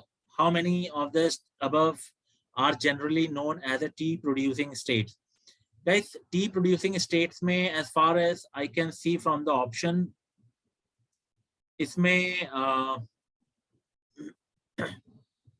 C option is the right. Only 3 states are there. I think Andhra Pradesh. I think Andhra Pradesh will not be there in the list. Okay. So, but Kerala, Himachal Pradesh, Tripura, yes, these are the well-known tea producing state. So we can say only 3 states are the right answer. 63. In India, credit rating agencies are regulated by Reserve Bank of India. Guys, again, very simple question. It is a SEBI. आपको बाकी 2 statement पढ़ने की जरूरत ही नहीं है. ठीक है. So answer is going to be B, 2 and 3. 64. With the reference to the bank board, guys, again, very. Even the last question, जो credit rating agency, this is the question has come in the previous years. Bank board bureau, again, this question has come. Very simple question. आपको ही पता है, governor of RBI is not the chairman of bank board bureau. Eliminate करके आपका answer आ जाएगा B, 2 and 3. 65. With the reference to convertible bond, consider the following statement. It is as there is an option to exchange the bond for equity, convertible bonds pay a lower rate of interest. Okay, the option to convert to equity affords the bondholder a degree of indexation to rising consumer prices. तो guys, सबसे पहले तो आपको convertible bonds होते क्या हैं यही पता होना चाहिए. Okay, so see, basically a bondholder with a convertible bond, they have the option of converting the bond into a specified number of shares of the issuing company. Okay. But one thing you need to know, convertible bonds have a conversion rate at which the bonds will be converted to equity. However, if the stock price stays below the conversion price, the bond will not be converted. Okay, so this is important statement to understand. So, guys, convertible bonds are basically it is, आपको पता चल गया होगा कि equity में जो convert हो सकते हैं उनको कन्वर्टेबल बॉन्ड्स बोलते हैं. एंड ये जो इन्वेस्टर्स होते हैं उनको ज्यादा सिक्योरिटी प्रोवाइड्स करते हैं, राइट? तो because the bonds are issued to raise the fund from the market, right? तो अब कोई कंपनी है, अगर वो कोई बॉन्ड इशू करती है and investors who are investing the money into the bonds, later on if he notice that the industry is growing, then he may get the bonds converted into a equity. Okay, but if the equity price is lesser than the convertible bond prices, in that case the conversion will not happen. So the first statement is little bit confusing. As there is an option to exchange the bond for equity, convertible bonds pay a lower rate of interest. So this is what I have said. So guys, इसको 2 तरीके से सोच सकते हैं. Question ये बोल रहा है, as there is an option to exchange the bond for equity, convertible bonds pay a lower interest or lower rate of interest. This may not always be true, right? Otherwise जो मैंने statement बोली वो आती ही क्यों? So first is wrong. Second is the right statement. The option to convert to equity affords the bondholder a degree of indexation to rising consumer prices. This is right statement. So answer will be B. Guys, again 66 question. Asian Infrastructure Bank, MTCR, Shanghai Corporation. Guys, जब मैं like when I was taking the discussion on the international relation, this is a theme I have multiple time asked to cover. कि UPSC आजकल ये नहीं पूछता है who among the following countries are a member of any groupings or any regime. वो आपको common countries पूछता है, and this is the theme UPSC has been following for last 2-3 years. So here we can eliminate. One is not the Asian Infrastructure Bank is not going to be there, so C is the right answer. 67 guys. very, very relevant topic, even from the mains of point of view. What lessons the India can learn from the Vietnam, because recently in last couple of years, the Vietnam has been one of the fastest growing economy in the world. This statement is true. Second statement, Vietnam is led by a multi-party political system. Guys, this statement is wrong. Okay, Vietnam is one party state ruled by the Communist Party. So अगर हम दो को eliminate करते हैं तो we are left with how many options? 3 and 5, 1, 3 and 4, right? So पहली statement तो सही है, तो अब आपको simple सा आंसर दिख गया कि 1, 3 and 4 is the right answer. Now question number 68. In India, which of the following is responsible for maintaining price stability by controlling inflation? Very simple question. Reserve Bank of India. With reference to non-fungible tokens, guys, very important topics because ये recently news में भी चल रहा था. They enable digital representation of physical assets. They are unique cryptographic tokens that exist on a blockchain. They can be traced or exchanged at equivalency and therefore can be used as a medium of commercial transaction. Guys, second statement is going to be right. They are unique cryptographic tokens that exist on a blockchain, but there are going to be some confusion among the students with the first statement. They enable the digital representation of physical assets. Guys, physical assets क्या होते हैं? Physical assets हमारी buildings हो गए, हमारी land हो गए, हमारी industries हो गए, हमारे घर हो गए. These are the physical assets. But यहाँ पे we are talking non-fungible tokens. Okay. So basically non-fungible tokens क्या हैं? Anything. Okay. Anything that can be converted into a digital form can be NFT. Everything from your drawing, photos, videos, music, games, your selfies, or even your tweets, that can be turned into an NFT. Okay. And then it can be further traded online using cryptocurrency. So I'm confused here if they are using the physical assets. So I'm not really sure, guys, what they are like, whether that will be possible.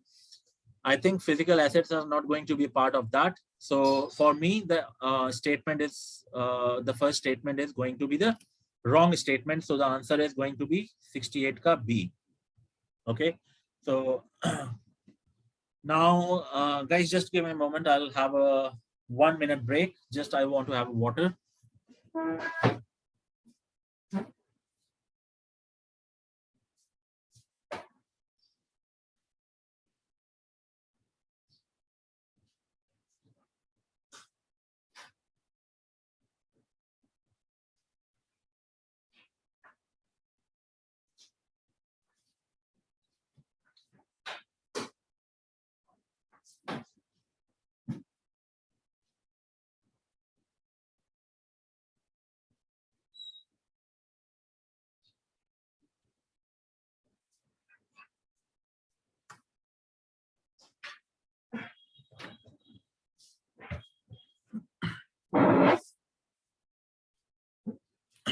Okay, guys, so 67 we are done. Yeah, 68, 69, 69 we are done. Now 70 is a very static question. Okay, the reservoirs and states are given. So I think this can also be eliminated. A is in the Karnataka. Okay, so it is not in the Telangana. Then Gandhi Sagar, Indira Sagar, they both are in Madhya Pradesh. And Maithon is in the Jharkhand. So the answer is going to be only A.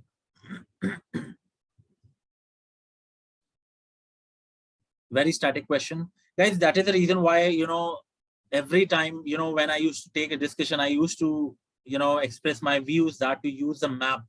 Whenever you are reading geography, environment, international affairs, use map. Because ये सारी चीजें जो हैं, you cannot just, open a map, atlas and plot it on a blank map. Okay. It is a habit. It is a habit, basically. It is not a knowledge. So all these kind of questions you can solve just by developing a habit. No one, like, it is not possible, like, who thought the UPSC will ask you the name of the dams and the reservoirs, right? If they are not in the news, if there is no disputes going on. So usually people, what the people do, they just look at those dams or reservoirs which are in the dispute, like in the Jhelum River or maybe the northeast, right? But these kind of information, these are scattered information. It is not possible for anyone to compile and share with the students.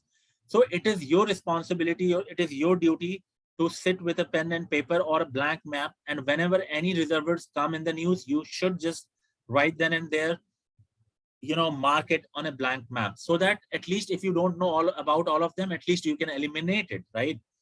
So okay, so it says not correctly matched, guys. So answer is going to be 3.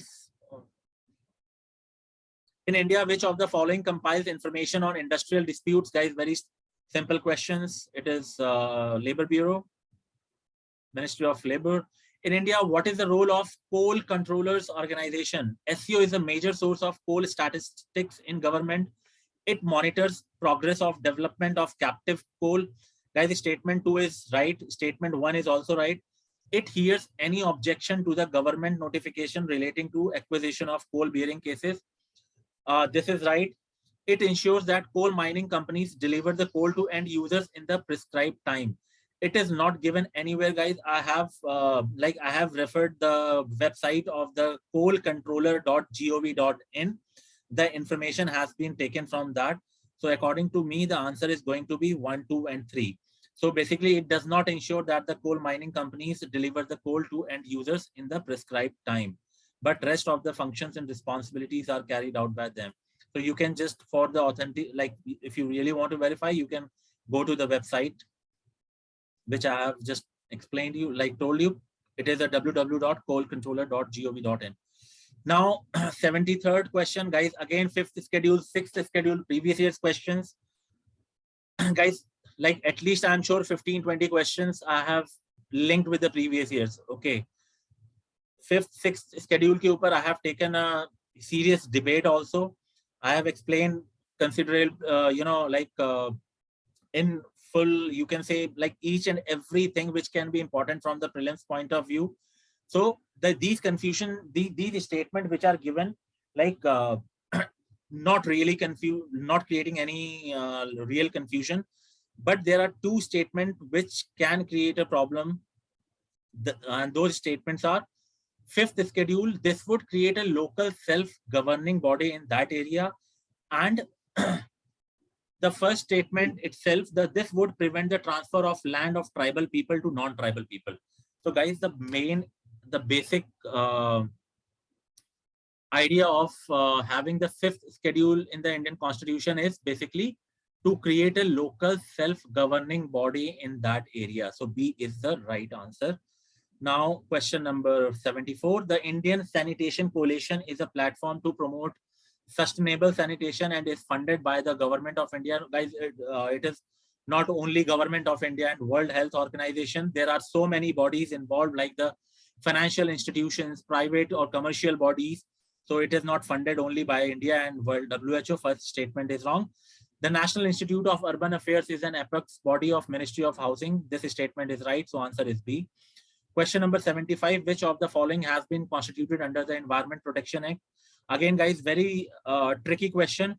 The confusion is among only 2: Central Groundwater Board or Central Groundwater Authority.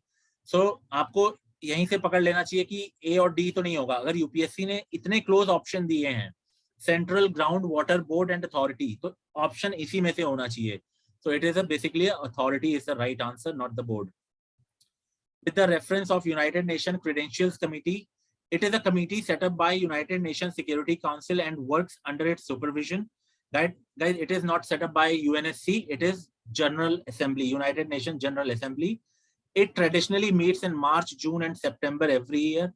It assesses the credential of all United Nations before. Guys, अब इस question में आप खुद logic लगा लो. This is the logic I was explaining when I was taking the discussion. It traditionally meets in March, June, and September every year. Don't you think this statement is very, very static, very specific? And how does it matter, guys? Being an aspirant, you should know about, yes, what is United Nations Credentials Committee is, right? कब मिलते हैं, कब नहीं मिलते हैं, like how does it matter? UPSC ने आज तक यूनाइटेड नेशन सिक्योरिटी काउंसिल के बारे में इतनी स्पेसिफिक चीज नहीं पूछी, यूनाइटेड नेशन जनरल असेंबली के बारे में इतनी इंपॉर्टेंट फैक्ट नहीं पूछा, ठीक है। तो अगर वो क्रेडेंशियल कमिटी के बारे में पूछ रहा है तो it clearly shows that they just want to create a confusion, right? So statement 2 is wrong, 1 and 3 is the right answer, which is B. Question number 77, polar code. Very simple question, guys. It is the international code for safety for ships operating in polar waters.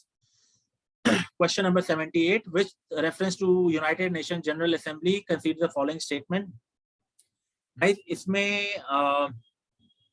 थोड़ा बहुत confusion, I think confusion भी नहीं है. I think I'm referring the United Nations website itself.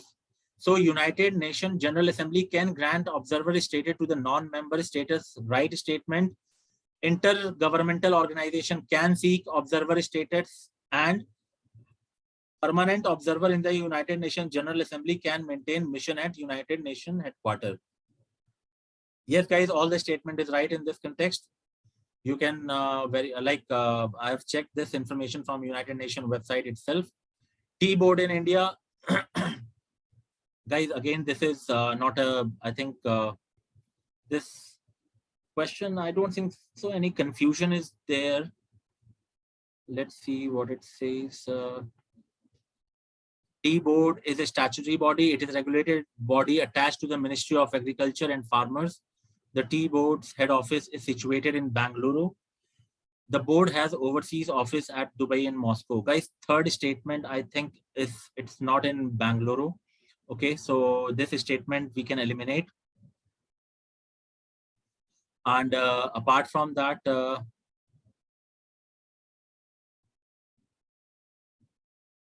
statement A is, I think it is going to be,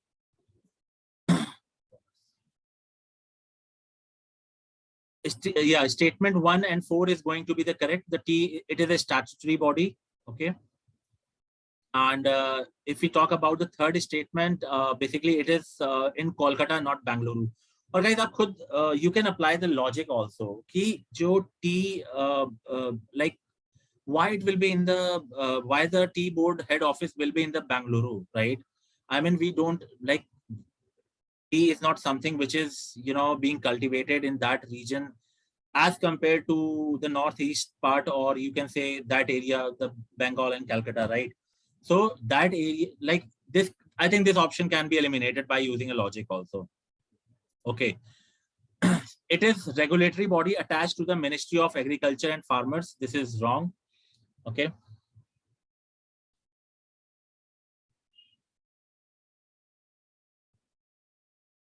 अब इसमें आप ये आपको ही पता है कि like most of the time guys, this is also a trick कि जब भी मिनिस्ट्री यूपीएससी पूछता है तो इसमें लग रहा होगा लोगों की हाँ यार टी बोर्ड ऑफ है तो टी एग्रीकल्चर प्रोडक्ट है तो it will be like under the ministry of agriculture, but tea board किस लिए सेटअप किया गया है, that is what you should think.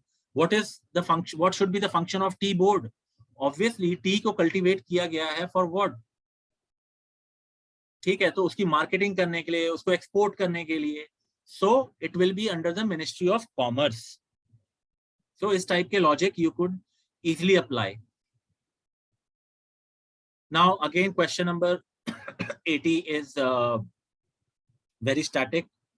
Basically, greenwashing is the process of, you know, conveying a false impression or providing misleading information about how a company's product are more environmentally sound. So the answer is going to be in this D, sorry, A.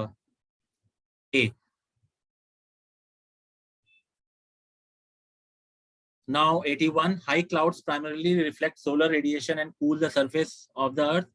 Low clouds have a high absorption of infrared radiations emanating from the earth's surface and thus cause warming effect. Guys, again, this is like the question are, both the statement are right.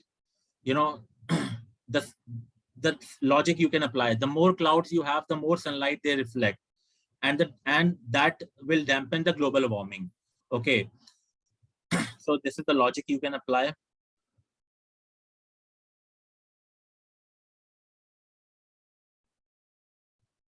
And but on the other hand, you can also think the earth, low clouds have a high absorption of infrared radiation emanating from the earth's surface and thus causing warming effect. So obviously जो infrared radiations होती हैं, जो emit होती हैं earth surface से, it will be absorbed by the lower clouds, and when it will be absorbed by the lower clouds, it will be reflected back on the earth and it will cause the warming effect. So both the statements are right here. Now the 82nd question is all about the settlements. So guys, in this, both the statements, 82nd, I think, BD refugees camp is in Uganda, guys. It is not in Kenya. So first statement is right, wrong. Second and third statement is right. Some people who fled from South Sudan civil war live in BD, and some people who fled from civil war in Somalia live in Dadaab refugee complex in Kenya.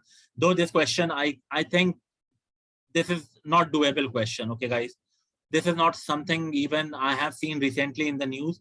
So ये question ऐसा रख सकते हैं कि जो आप attempt नहीं कर सकते, मतलब if you have not come across this kind of topic. Now, organization of Turkic states, again, very tricky question the UPSC has asked. Not many students will be comfortable with this, guys. Okay, so again, I think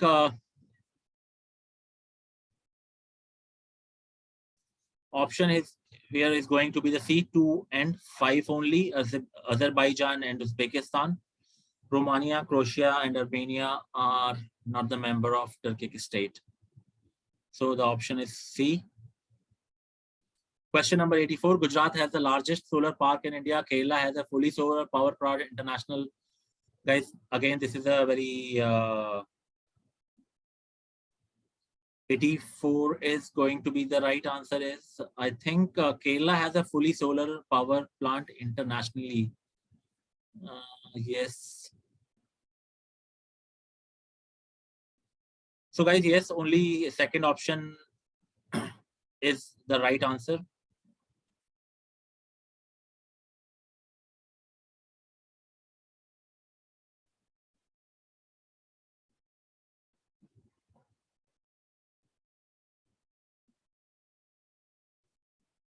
Now, question number 85th, Convention on the Law of Sea. Guys, again, this is a very well-known question from the previous year's questions. UN clause के ऊपर हम लोगों ने discussion भी किया है. Even I have taken a class, like discussion on UN clause, क्या क्या चीजें define करता है. Even last prelims के discussion में भी मैंने I still remember I have asked you to read about UN clause and seabed authority.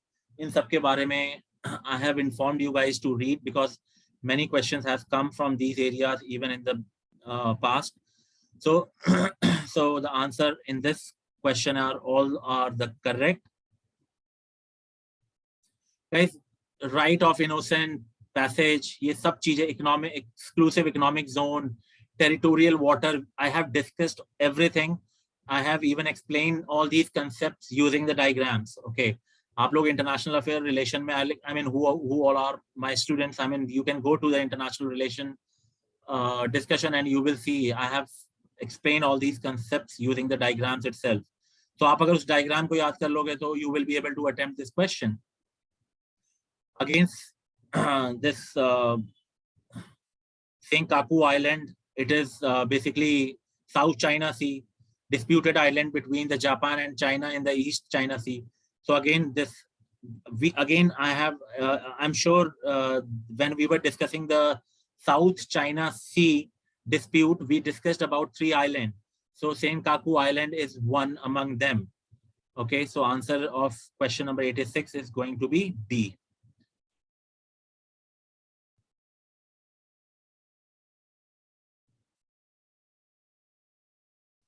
Now, 87th question is a little bit tricky, guys. This is, I will say, question number 87 is a little bit, you know, I mean, Tunisia, suspension of parliament, Lebanon. I think all these countries has been in the news, maybe not in the last 1 year, but over the period of time they have been. Because, you know, for Chad, like they are setting up permanent military base by China. So that is the reason they were in the news. Okay, Guinea, suspension of constitution. So that is the reason why it was in the news. So suspension of the constitution. Lebanon, it was in the news for prolonged economic depression. So Tunisia, suspension of parliament by president. So guys, I think out of this, pair 1 is incorrectly matched. Chad has a permanent military base in Equatorial Guinea. It is a culmination of nearly a decade's investment in Africa. So pair 1 is, I guess, not rightly matched. Okay. Second is correctly matched. Third is also correctly matched. Fourth is also correctly matched. Yeah, so I had some confusion in the Chad. So I think Chad is the wrong reason why, which is listed here. So only three of third state, like only 3 pairs are correctly matched. Now we have question number 88. Again, region often mentioned in the news. Again, guys, a very current affair based question. So here the answer is going to be, I think answer is going to be B here. Only 2 pairs are correctly matched. The pair 1 is correctly matched and the pair 2 is correctly matched. Pair 3 and pair 4 is not correctly matched. So Antolia and Amara.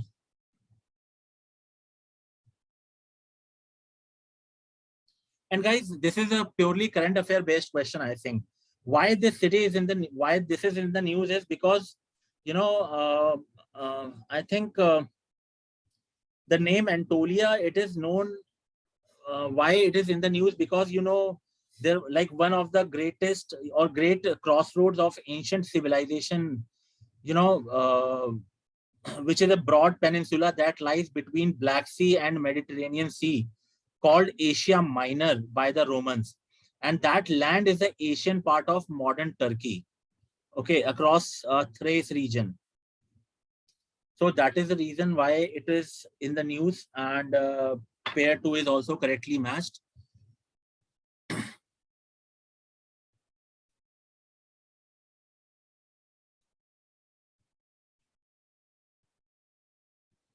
Now question number, guys, 89, simple. This is a very not a difficult question.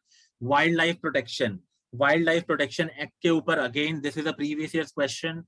बहुत बार UPSC पूछ चुका है, and even I have discussed, we have a discussion in the prelims test series as well. Okay, so the answer is going to be 1 and 2.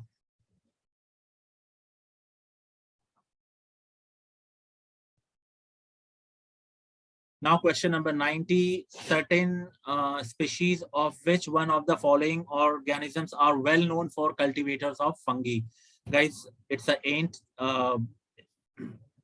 and I think basically there was an article or a story that, you know, if you will search how ants become the world's best fungus farmers, because, you know, and the another reason is you can find out the right answer because ants, you know, as fungal farmers, they are in symbiosis, basically symbiotic relationship. So that is another thing. Now question number 91, sorry. Again, guys, Jogada is in the Odisha and Kalsi is in the Dehradun. Okay.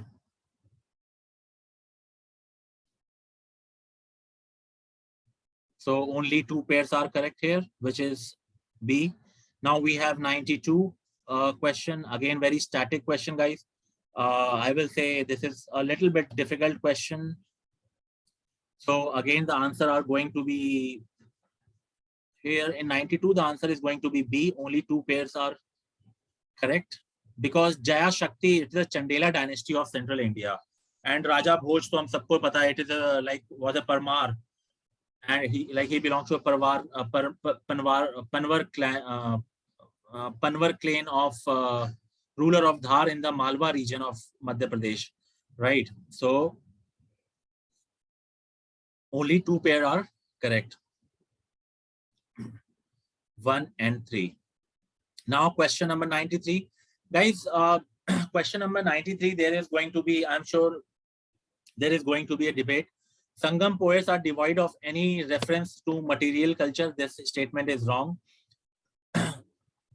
Okay. They talk about the materialistic culture. Social classification of Varna was known to Sangam post. Guys, अब social classification की जो बात हो रही है, there was classification of the society. There was fourfold society classification in the society. Like Arasar, king को बोलते थे, Andanar, priest class, Venikar, merchant, Velalar, agriculturist. So I'm not really, but what kind of Varna system are we taking? A Varna system or during which was prevalent during the Vedic and later Vedic age? If the question, the statement is in that context, then this statement might be wrong, because in Sangam literature there is no mention of slavery and all slave culture, right? So if in that context, this statement might be wrong. Otherwise, social classification of Varna was known to Sangam poets, okay? And that I have told you the reason. Otherwise, the next possible option is Sangam literature refers to magical forces as irrational. I have tried so many sources, but I could not find any sources telling me that Sangam literature refers to magical forces as irrational. So I'm like, there is confusion between option B and D. Some people are like, some people are saying the option could be D could be the right answer. Okay, guys, just give me a second.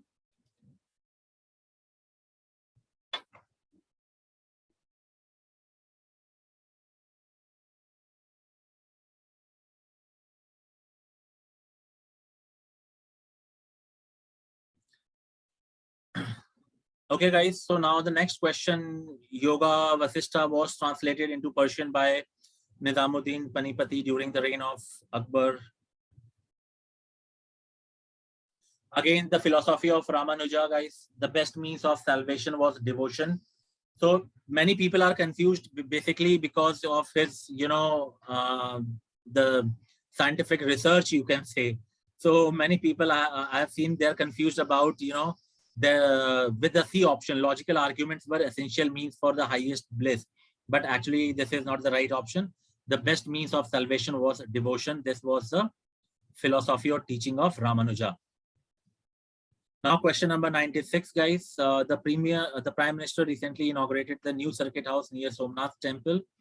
So, guys, the third option is wrong. Pran Pratishtha of Somnath Temple. Installation of present-day temple was done by President S. Radhakrishnan. It was not Radhakrishnan, it is Dr. Rajendra Prasad.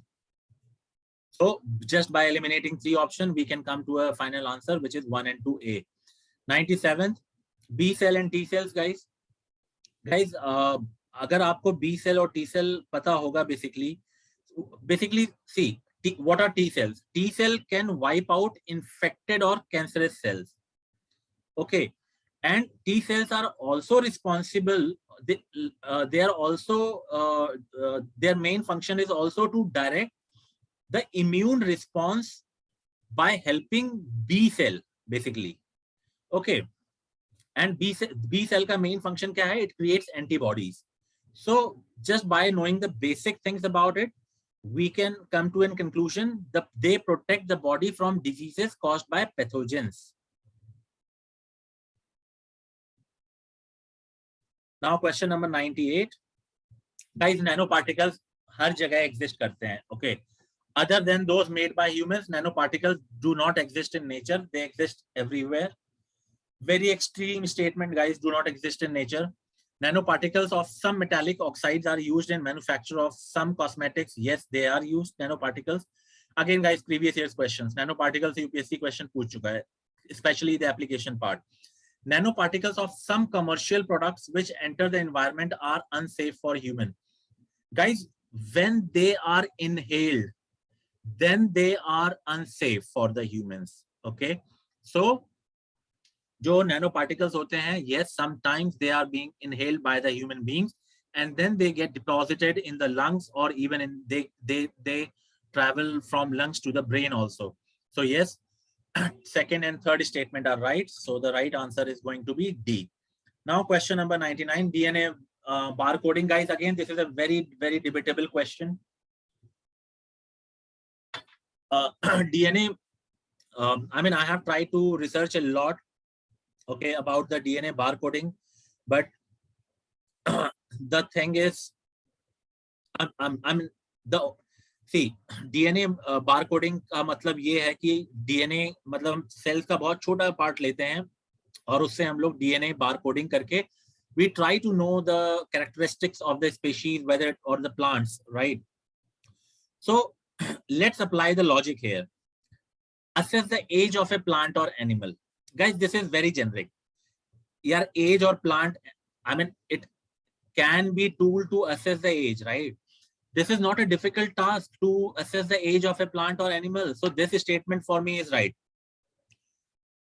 Distinguish among species that look alike.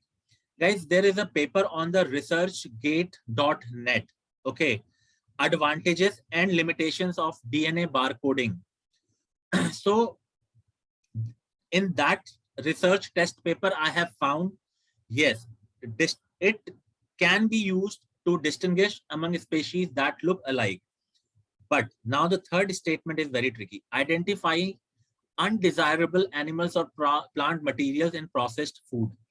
Guys, processed foods में अब इसमें logic हम ये लगा सकते हैं कि process food जब फूड प्रोसेस होगा तो उसमें ऑब्वियसली जो ये लिविंग सेल्स होंगे ये डिस्ट्रॉय हो जाएंगे, right? So DNA barcoding may not be that much be useful, okay, but I have not found any evidence which says yes, it can be used to identify the undesirable animal or plants in the processed food.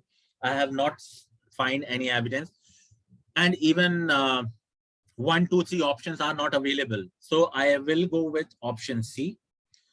Now the last statement question of this paper is, consider the following. Guys, ozone. Like, just eliminate this option. You are left with either B or C. Yes, B or C. So you know what is going to be the answer. 1, 3, and 4 is the right answer, because carbon monoxide is also responsible sometime.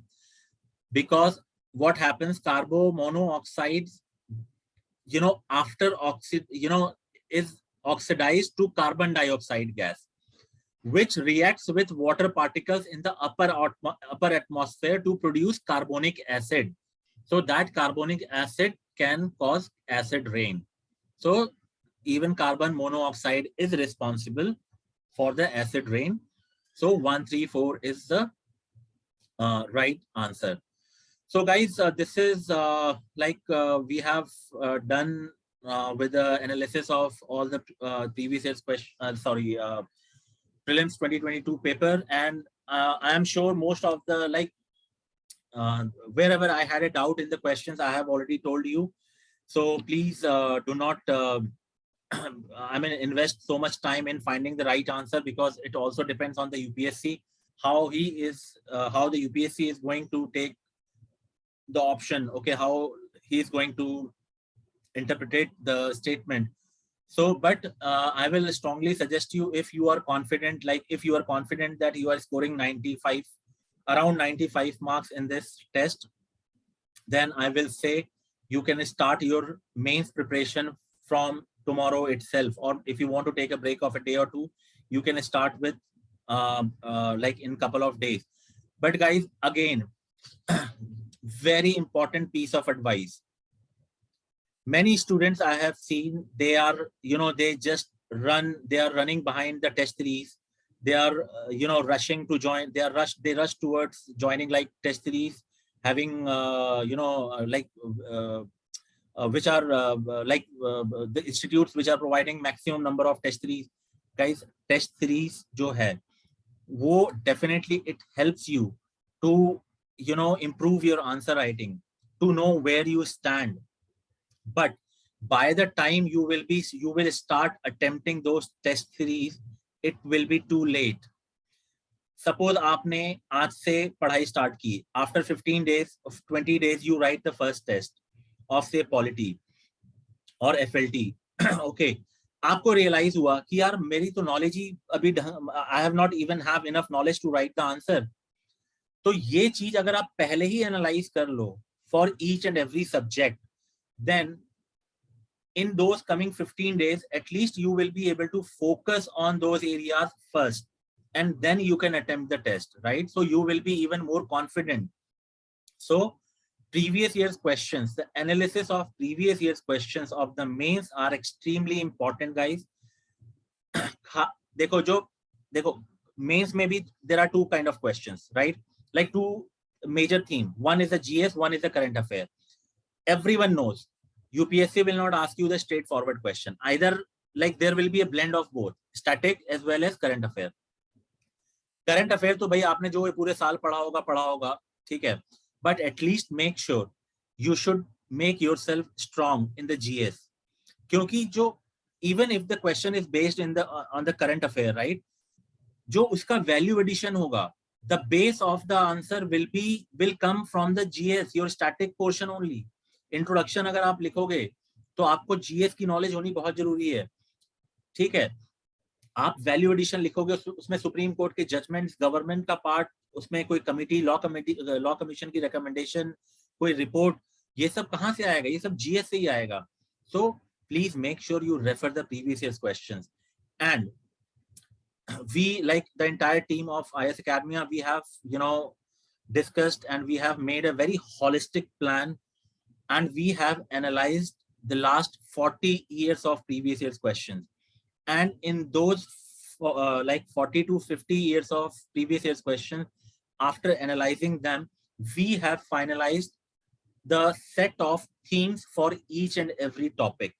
Suppose, taken an example, suppose आप federalism का chapter पढ़ रहे हो, right, for polity. Of federalism में there are so many themes. Maybe many of you guys who are clearing the prelims this year might not be aware of the various themes associated with the federalism. So we will give you the list of the themes. Ki federalism hota kya hai, basic concept. What are the constitutional provisions related to the federalism? What are the concept of federalism in the European countries? How the federalism started in the Europe? How then on a similar line, the UPSC has asked the question last year, right? What the France can learn from the, I think it was not the federalism, sorry, I'm confused. It was about the secularism, not the federalism. Secularism से related कि Europe में secularism का क्या concept था, how it is evolved, how the concept of secularism in European country is different than in India. So ये सारे अब 6 themes हैं जो हम लोगों ने discuss करी हैं federalism से related. So आप खुद सोचो कि before you pick up any random book, any random source, आपको नहीं लगता है कि अगर मैं आपको ये 6 थीम दे दूं कि आप सेक्युलरिज्म से रिलेटेड ये 6 थीम पढ़ लो and your all problem will be solved, your all doubts will be solved. Source आप कहीं से भी पिकअप करो गाइस, इट डजंट मैटर. आप गूगल पे जाके वो थीम सर्च कर लो, आपके सामने कंटेंट आ जाएगा, तो आपको ज्यादा टाइम भी वेस्ट नहीं करना पड़ेगा. And so this is how we are preparing the list of all the topics, okay, the themes based on the previous year's question.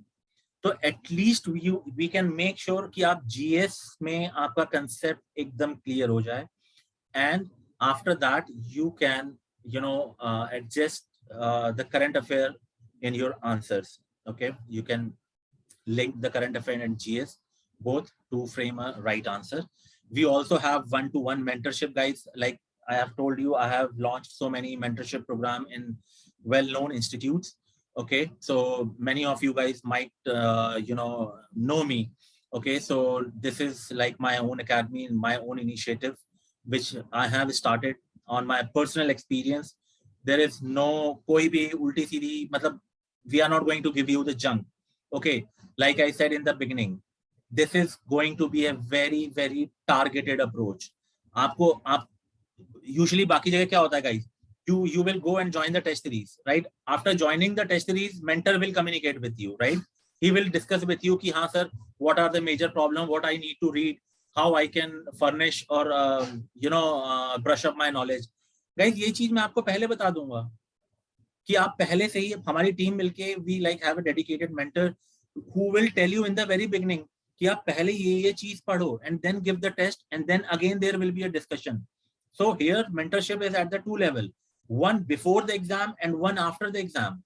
Okay, so I'm sure this way you can save lot of time. Otherwise test लिखने के बाद तो गलतियां कोई भी गिनवा सकता है यार आपको.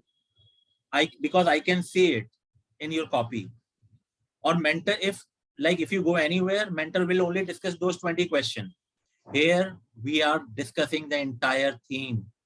We will give you the theme of that particular topic.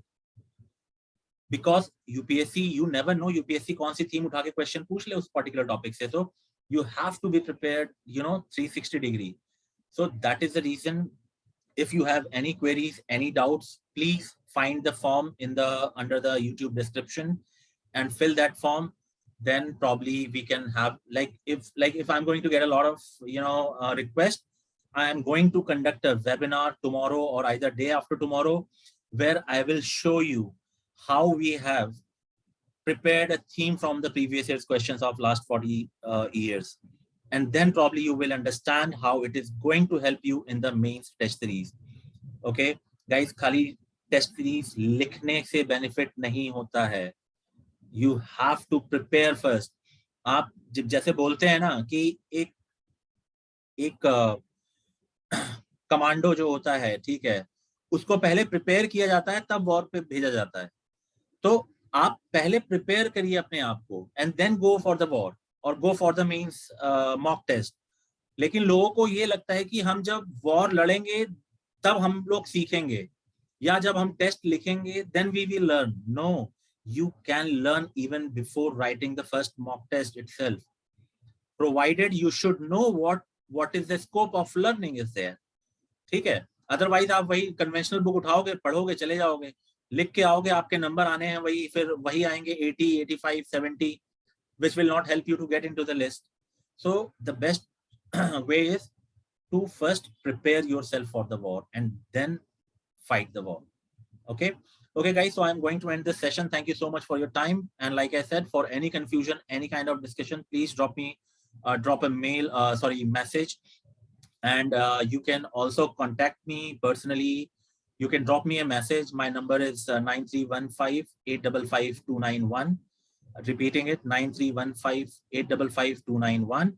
Alternatively, you can also fill the Microsoft form given in the YouTube description, and our team will get back to you.